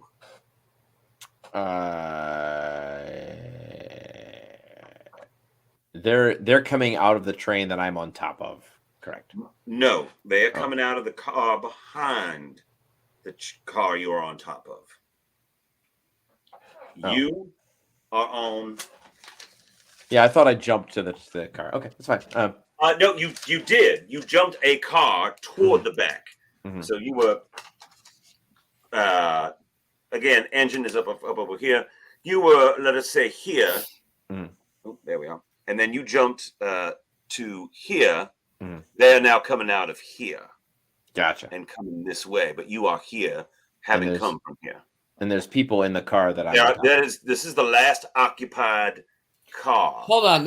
Hold on. That was the other way around. Like that. I thought Yeah, flip. There you go. All right. The order the train remains is shifted upside down. Oh my god. the order remains the same, sir. I get you. I'm with you. He does control the vertical and the horizontal. Oh my god. Is he a Lego? He might be a Lego. I start. I bang on the roof. Like I drop to one knee and I bang on the roof. You've already heard Roland bang on the door and say, "Let me in." Yeah, I know. I'm banging on the roof and going, "Up here! I'm up here!" Trying to get their attention on me. Oh, I see. That is what you're trying to do. Mm-hmm. And so that is Henry Jackson. There are 4 of them that now have thoroughly looked at you, and there is no mistake. They are coming your way, and very quickly. Can I fire and close the door? You want to go back into the car that you were in previously while firing? Is what you're saying? I'm asking if I can do both actions. Like if I have time to do both actions. Sure. Yes, you can. I will let you go back into the car from whence you had just come. Roland is going into the next car. Henry's on top, and Ida's on top of that one. But that would put a door between you and them. Yes. That is what I'm going to do. I'm going to use a help. I'm going to fire, and I'm going to close the door to then go back and go up around at the top. I'm going to try to keep them from doing that. I see what you're saying. Yes, So normally I was going to give you an extra die for aiming, but I'm going to take that extra die away because now you're moving back through the door at the same time, so they cancel each other out. However, you can use your help, of course. Yes, I wish to. So please do. So how many am I rolling in total? You are a carpenter, but given your side things, I let you roll 3. Thank you.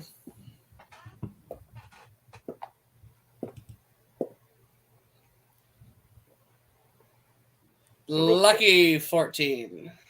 Very well. You shoot one of them. It hits it square in the breastbone, and it falls backwards onto the ground. It's still writhing, but its fall impedes the others for enough of a moment as it falls back into them, and you manage to get inside, close, and lock the door behind you. Well, actually, in front of you as you back. Yes. So you are now safely inside. And they are all tangled up with each other at the moment. Ada, you are on the roof. You see that they are down almost directly below you, only about 8 feet away below you. If you were to reach down, you could probably hit one with an axe if you wanted. But Let's do it. Right. Sorry. What were you going to say? You know then they could also reach up at you. I'll take the risk. All right, you swing your axe at one of them. Go Let's ahead. whack these mothers, huh? Well, normally, you are not very proficient in lumberjackness. So, what would you say your trait would allow you to do this? Larceny? Not really.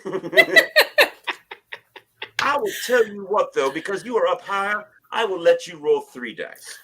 Yay! All right. How many helps do I have? I have 2. You do have 2. All right, I'm going to use another one. All right. So roll 4 dice, take the high 3. Oh, no. 12. 12. You clumsily batter with the side of the axe one of the creatures, knocking it to the ground, but not doing any substantial damage to it. But you do knock it off its feet again, and it falls to the ground, creating more of a tangled mess and a pile. Roland, the door has clicked, and you may enter the car. All right. In, close the door, lock the door. Everyone who has the weapons in here, they are coming. Get up, arm yourselves now. People are already standing up, and there are, in fact, in this car, there are 3 gentlemen that have produced revolvers. Excellent. At the doors, someone stayed near a window. I'm going up. There's a hatch inside, right? There's a hatch in the midsection, but there's not a ladder in here per se. I need someone to boost me up. Very well. Lift me, boy. Very well. Lift me, gentlemen, lift me. They are attempting to get you up onto the roof. Those without firearms. The rest are, one is at the back door, one is at the door you just came through, and then the other one is trying to look out the side window where you had indicated they were coming from. Some of them were coming from.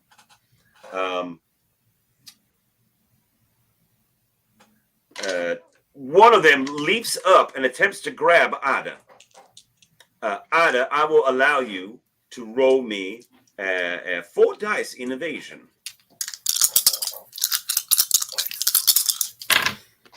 Oh, that's better. 11. 15. 15. Oh, wait. Oh, sorry. 4 dice. 4 dice. Sorry. 18. 18. You manage to roll back away from the edge as a clawed hand sweeps up and tries to grab your arm that was holding the axe. You manage to bring the axe back up with you as well. Meanwhile, the other 3 disentangle themselves from each other. At that moment, you hear the man inside the train at the far end fire his weapon through a gap. There was a little window in the back door coming out of the car. It is boarded over, but there's a gap in, and he sticks his gun out of that gap, breaking the glass, and then fires out the back of that train car. Maybe hitting something, maybe not. You have no idea.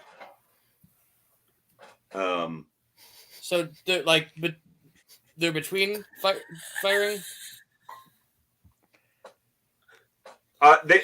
So everything is coming from the back of the car, from the back of the train, from the caboose end. Yes. So they're coming up from the caboose end. 4 of them came around the side of the train. He's firing back at that other car, down away from all of you. Oh, all the way down. Okay. Oh, yeah. No. He is firing to the east. All the living people that you know of are to the west of where that man is firing. Does that clear it up for you? Slightly. Essentially, enough for what I need to do. Let us say that Henry and Ada are on top of train car number 5. Roland is inside train car number 5. Jackson, you are inside train car number 4. The creatures are coming from train car number 6. But some have come around train car number 5 and are now in between train cars 4 and 5. But that was not where the gunfire was occurring. The gunfire was occurring between train 5 and 6. Does that make sense? Yes, perfect. Yes, exactly. Very good. All right. Henry, what do you do? I'm gonna try to jump to the car that they're in. Well, the one that just swiped at Ada is it on the roof with us, or is it? No, it is down below, but there is a ladder up the side of the car. Okay. Yeah, so I'm gonna jump to that car that they're inside of. The one that the gentleman just shot at. Correct. All right, very good. Roll me, you're jumping again. All right, I am gonna use the help this time. Because I'm gonna need it. This would be a very bad one to fail. Okay, all right, a respectable 10. You managed to jump the gap and slip and slide, go into your knees, but at least do not fall face first onto the roof. Okay. But there you are on train car number 6. Yeah, so I jump over and kind of land awkwardly, slide and probably end up on my knees, and then I'm continuing to bang on the roof that I'm now on, and I'm yelling at them. I'm up here. I'm up here. That car. Oh, again, you're trying to get the attention of the creatures. Very correct. Good. Very good.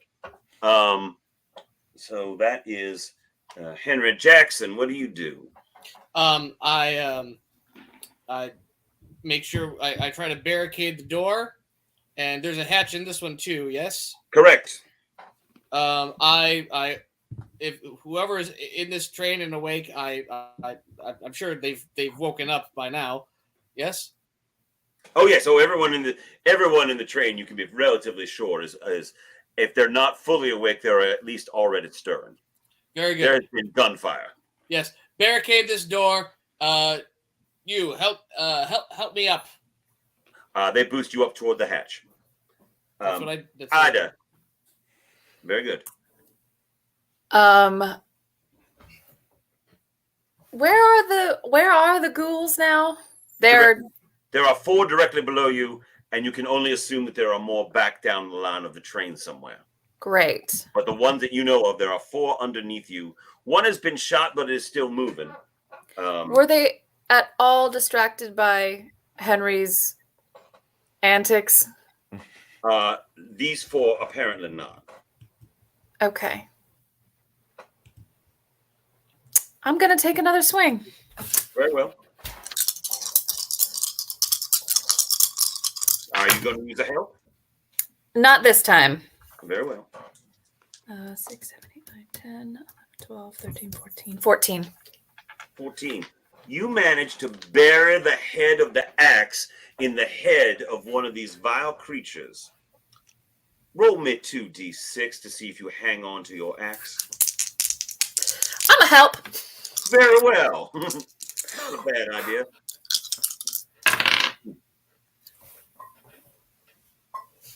It's either very good or very bad. Oh, it's very good. Yep. 12. Very well. You manage, as the creature falls back to the ground, you manage to wrench the axe head out of its skull, and it lies on the ground motionless as you retrieve your axe and regain your stance. Roland, you are now emerging onto the roof. All right. You see Ada standing up with a bloody axe in her hand. But the blood is very black. It is not red. It is black and rotten. There's a foul stench that comes in from the wind off of the axe and the creature on the ground. How much time do I have to take that in? As I'm Mere getting out of moment. the hatch. All right. That's new. It's not me. No, that's fine. That's fine. You're good. Oh, way to go, girl. There are 3 more underneath. There are 3 more right there. Yeah, underneath on the ground level. You're up on the train, but at the ladder that goes up is where Ada is. She just took out one that was about to try to climb the ladder. Was it the same one that I had shot previously? Like, you have no idea. You're just climbing up on the roof yourself. I shoot at the next one. Very well. Lawman, roll your dice. All right. Oh, not bad. 15. You, as one puts its filthy claw-like arm on the rung of the ladder, you manage to shoot it in the shoulder, spinning it off onto the ground. Again, still moving, but now it is on the ground again, so you did prevent it from climbing up. All right. Its fellow attempts to climb up the ladder. And its snarling head appears at the top as it begins to reach out toward Ada, who is closest, but cannot quite reach yet.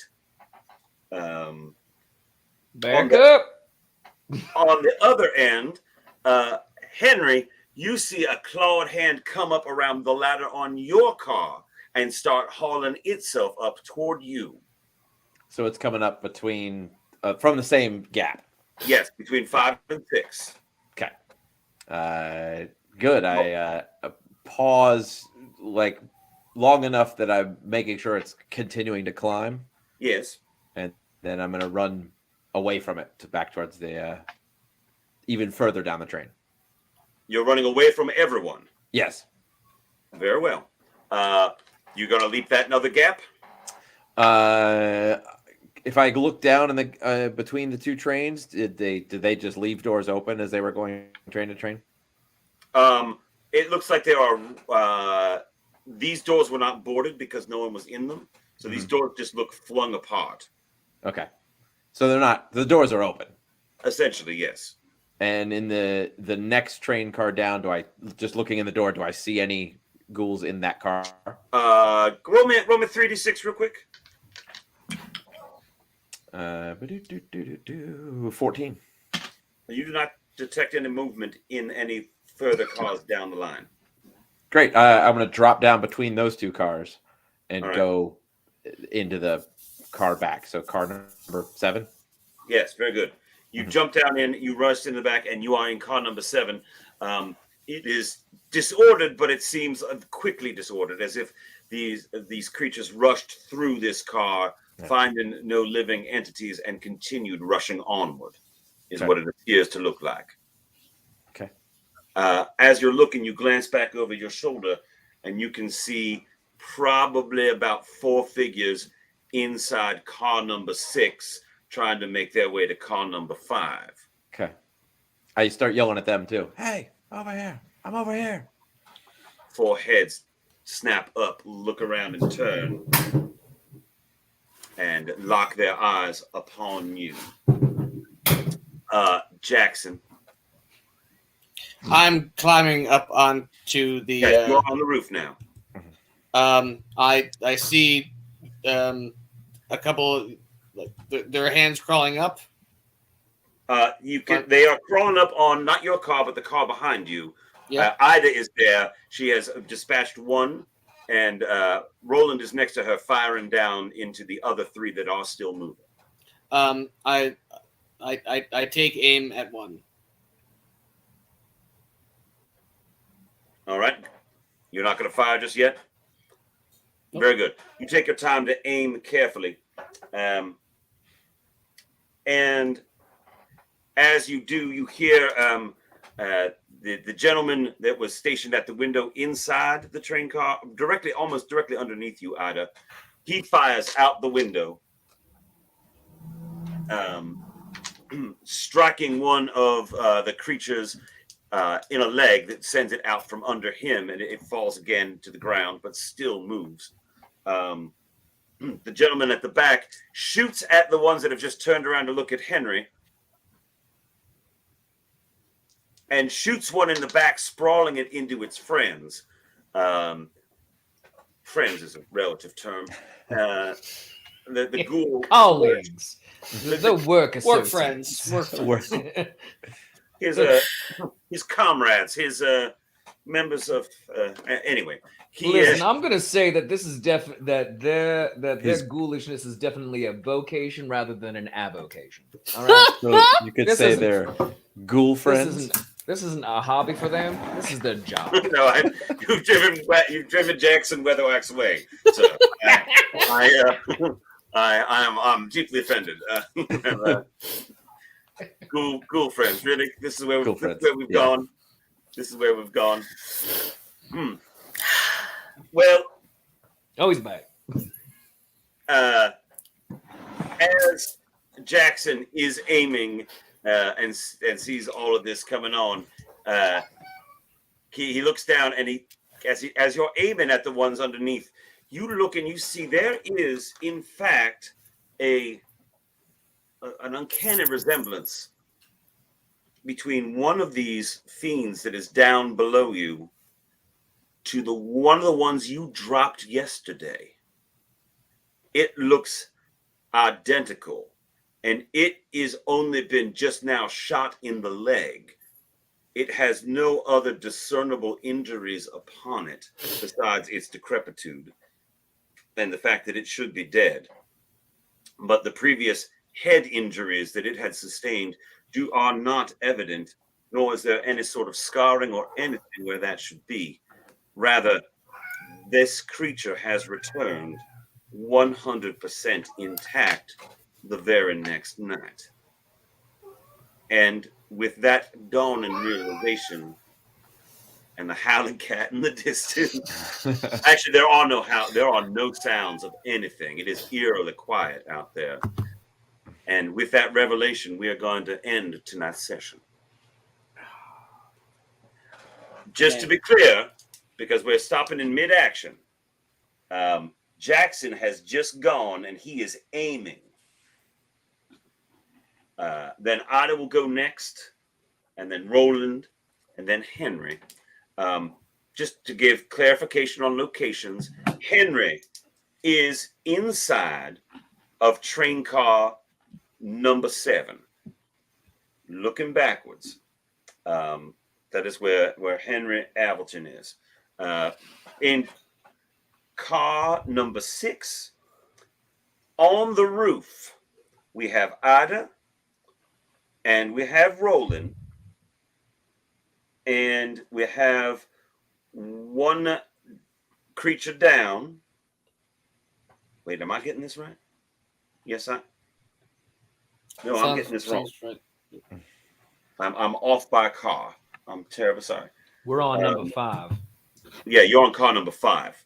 That's where you are. All right. You're on top of car number 5. There we are. I'm on 6. Because I was with Henry, right? Or no, Henry. No, he jumped. I've jumped You're right. twice now. I'm on 5. He has jumped. He is gone. Right. Okay. So Bye. car 6 has 4 ghouls in it, but no people. Henry's in 7 just gathered their attention. Outside of car 5, there is one that has been shot, has been axed in the head and is lying on the ground. And there are 3 ghouls still moving about down there. And Jackson is on top of car number 4. So that is where we are going to leave it for this evening. Because unfortunately, we're running out of time. And we all have many projects and things we have to do tomorrow. Ladies and gentlemen, thank you so much for joining us here at Gothic Horror Gaming. We will continue this next Wednesday, where we will find out the fate of our intrepid players here in mid-combat. But many of us have a lot of things to do tomorrow, and a lot of it involves traveling for some of us. So I want to go around and introduce our players and let them tell you why they are traveling and perhaps where they are traveling to. Let us start with Henry Alberton. Henry. Hi, I'm Ryan. I'm traveling tomorrow to the Louisiana Pirate Festival, Pirates of Pontchartrain, where I'll be performing as one half of Buckle and Swash Comedy Sword Fighting Show. Indeed. And we also have with us Jackson Weatherwax.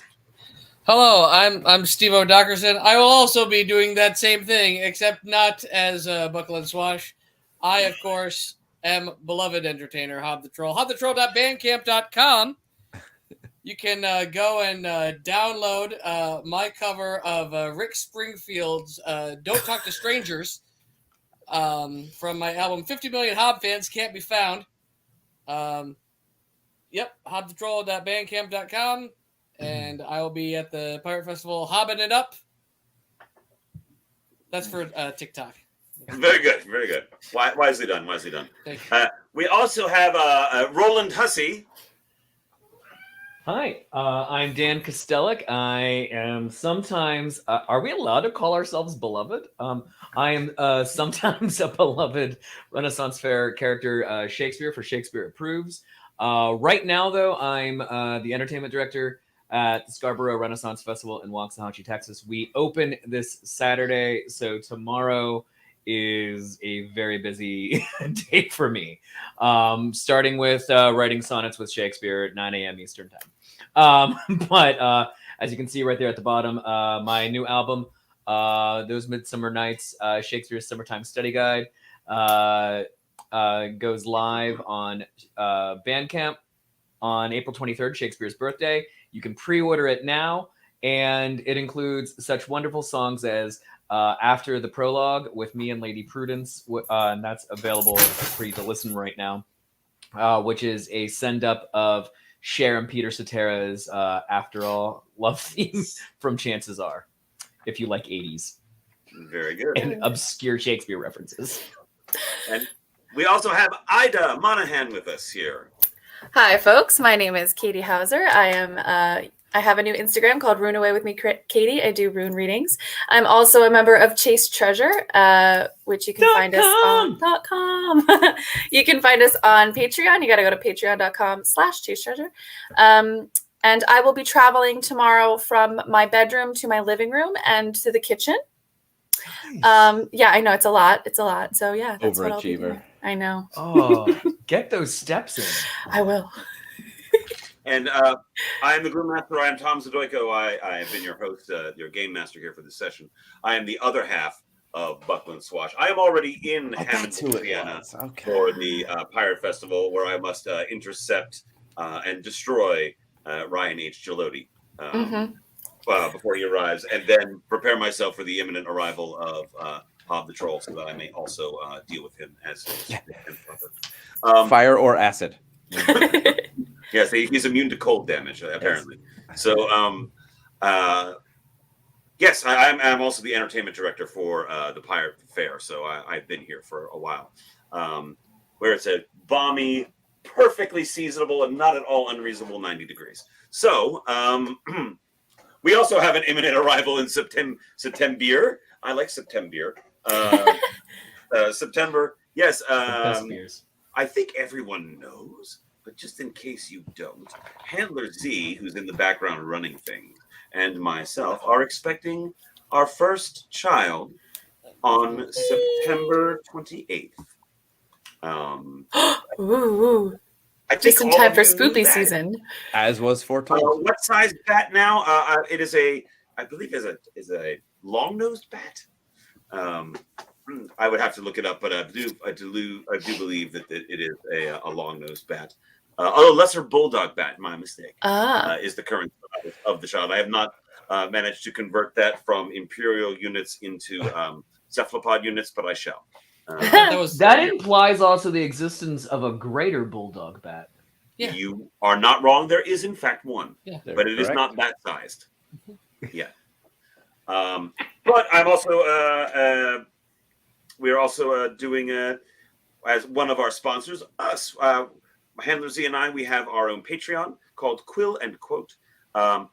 Likewise, you have to search that. You cannot search that. You have to put the / because what Handler Z writes very often is horror and adult themed content that is not appropriate for children. So you have to actually type it in with the / Quill and Quote, just like you have to do with Chase Treasure. You can join us on Patreon. She writes the stories, I narrate them, and we've compiled them into a book. Our first book is already out, has been out for a little bit. It is Dare, and it is narrated by myself, written by Melissa Lee Handler Z, and it is available at Amazon and also on Audible. There it is right there. So please check that out. Illustration artwork by my dear friend and friend of most of us here, I believe, Thomas Paul Leitonen. Really? Do that? Yes. Wow. And there are elements in that picture of many of the stories. He read all the stories and then selected elements of it to make the cover art for us. So please do check that out. Also want to thank our other sponsors. We've got RenAdventures.com, our perennial sponsor, who is doing the Ren Adventures tour down in New Orleans. Some of you have already gotten tickets. Please check us out there. Go to RenAdventures.com. We're going to play D&D in New Orleans, tour New Orleans, and it culminates in a special trip to the Louisiana Renaissance Fair. And also we want to thank 3D2U, our good friends over there doing some printing and laser burning of woodwork to make dice trays, dice towers, dice boxes, role-playing journals, all sorts of things. Check them out at 3d2u.org. We're hoping in 2 weeks that Amy from 3d2u.org might be able to join us and tell us a little bit about her newly acquired degree in forensics, to sort of give a cool... Speech and debate. Very good. Yes, speech and debate. So please check us out there. My friends, I'm sorry we ran over a little bit of time, but we all have a lot to do tomorrow. But I hate to leave it in the middle of the combat, but that's where we are. Tune in next week at 9 p.m. Eastern, where we will see how our players fare with the ghouls here in Donner Pass. Thank you, everyone, so much for joining us. Thank you, Sir David Percival, for helping us out so much with the helps there. And have a lovely evening, everyone. Good night.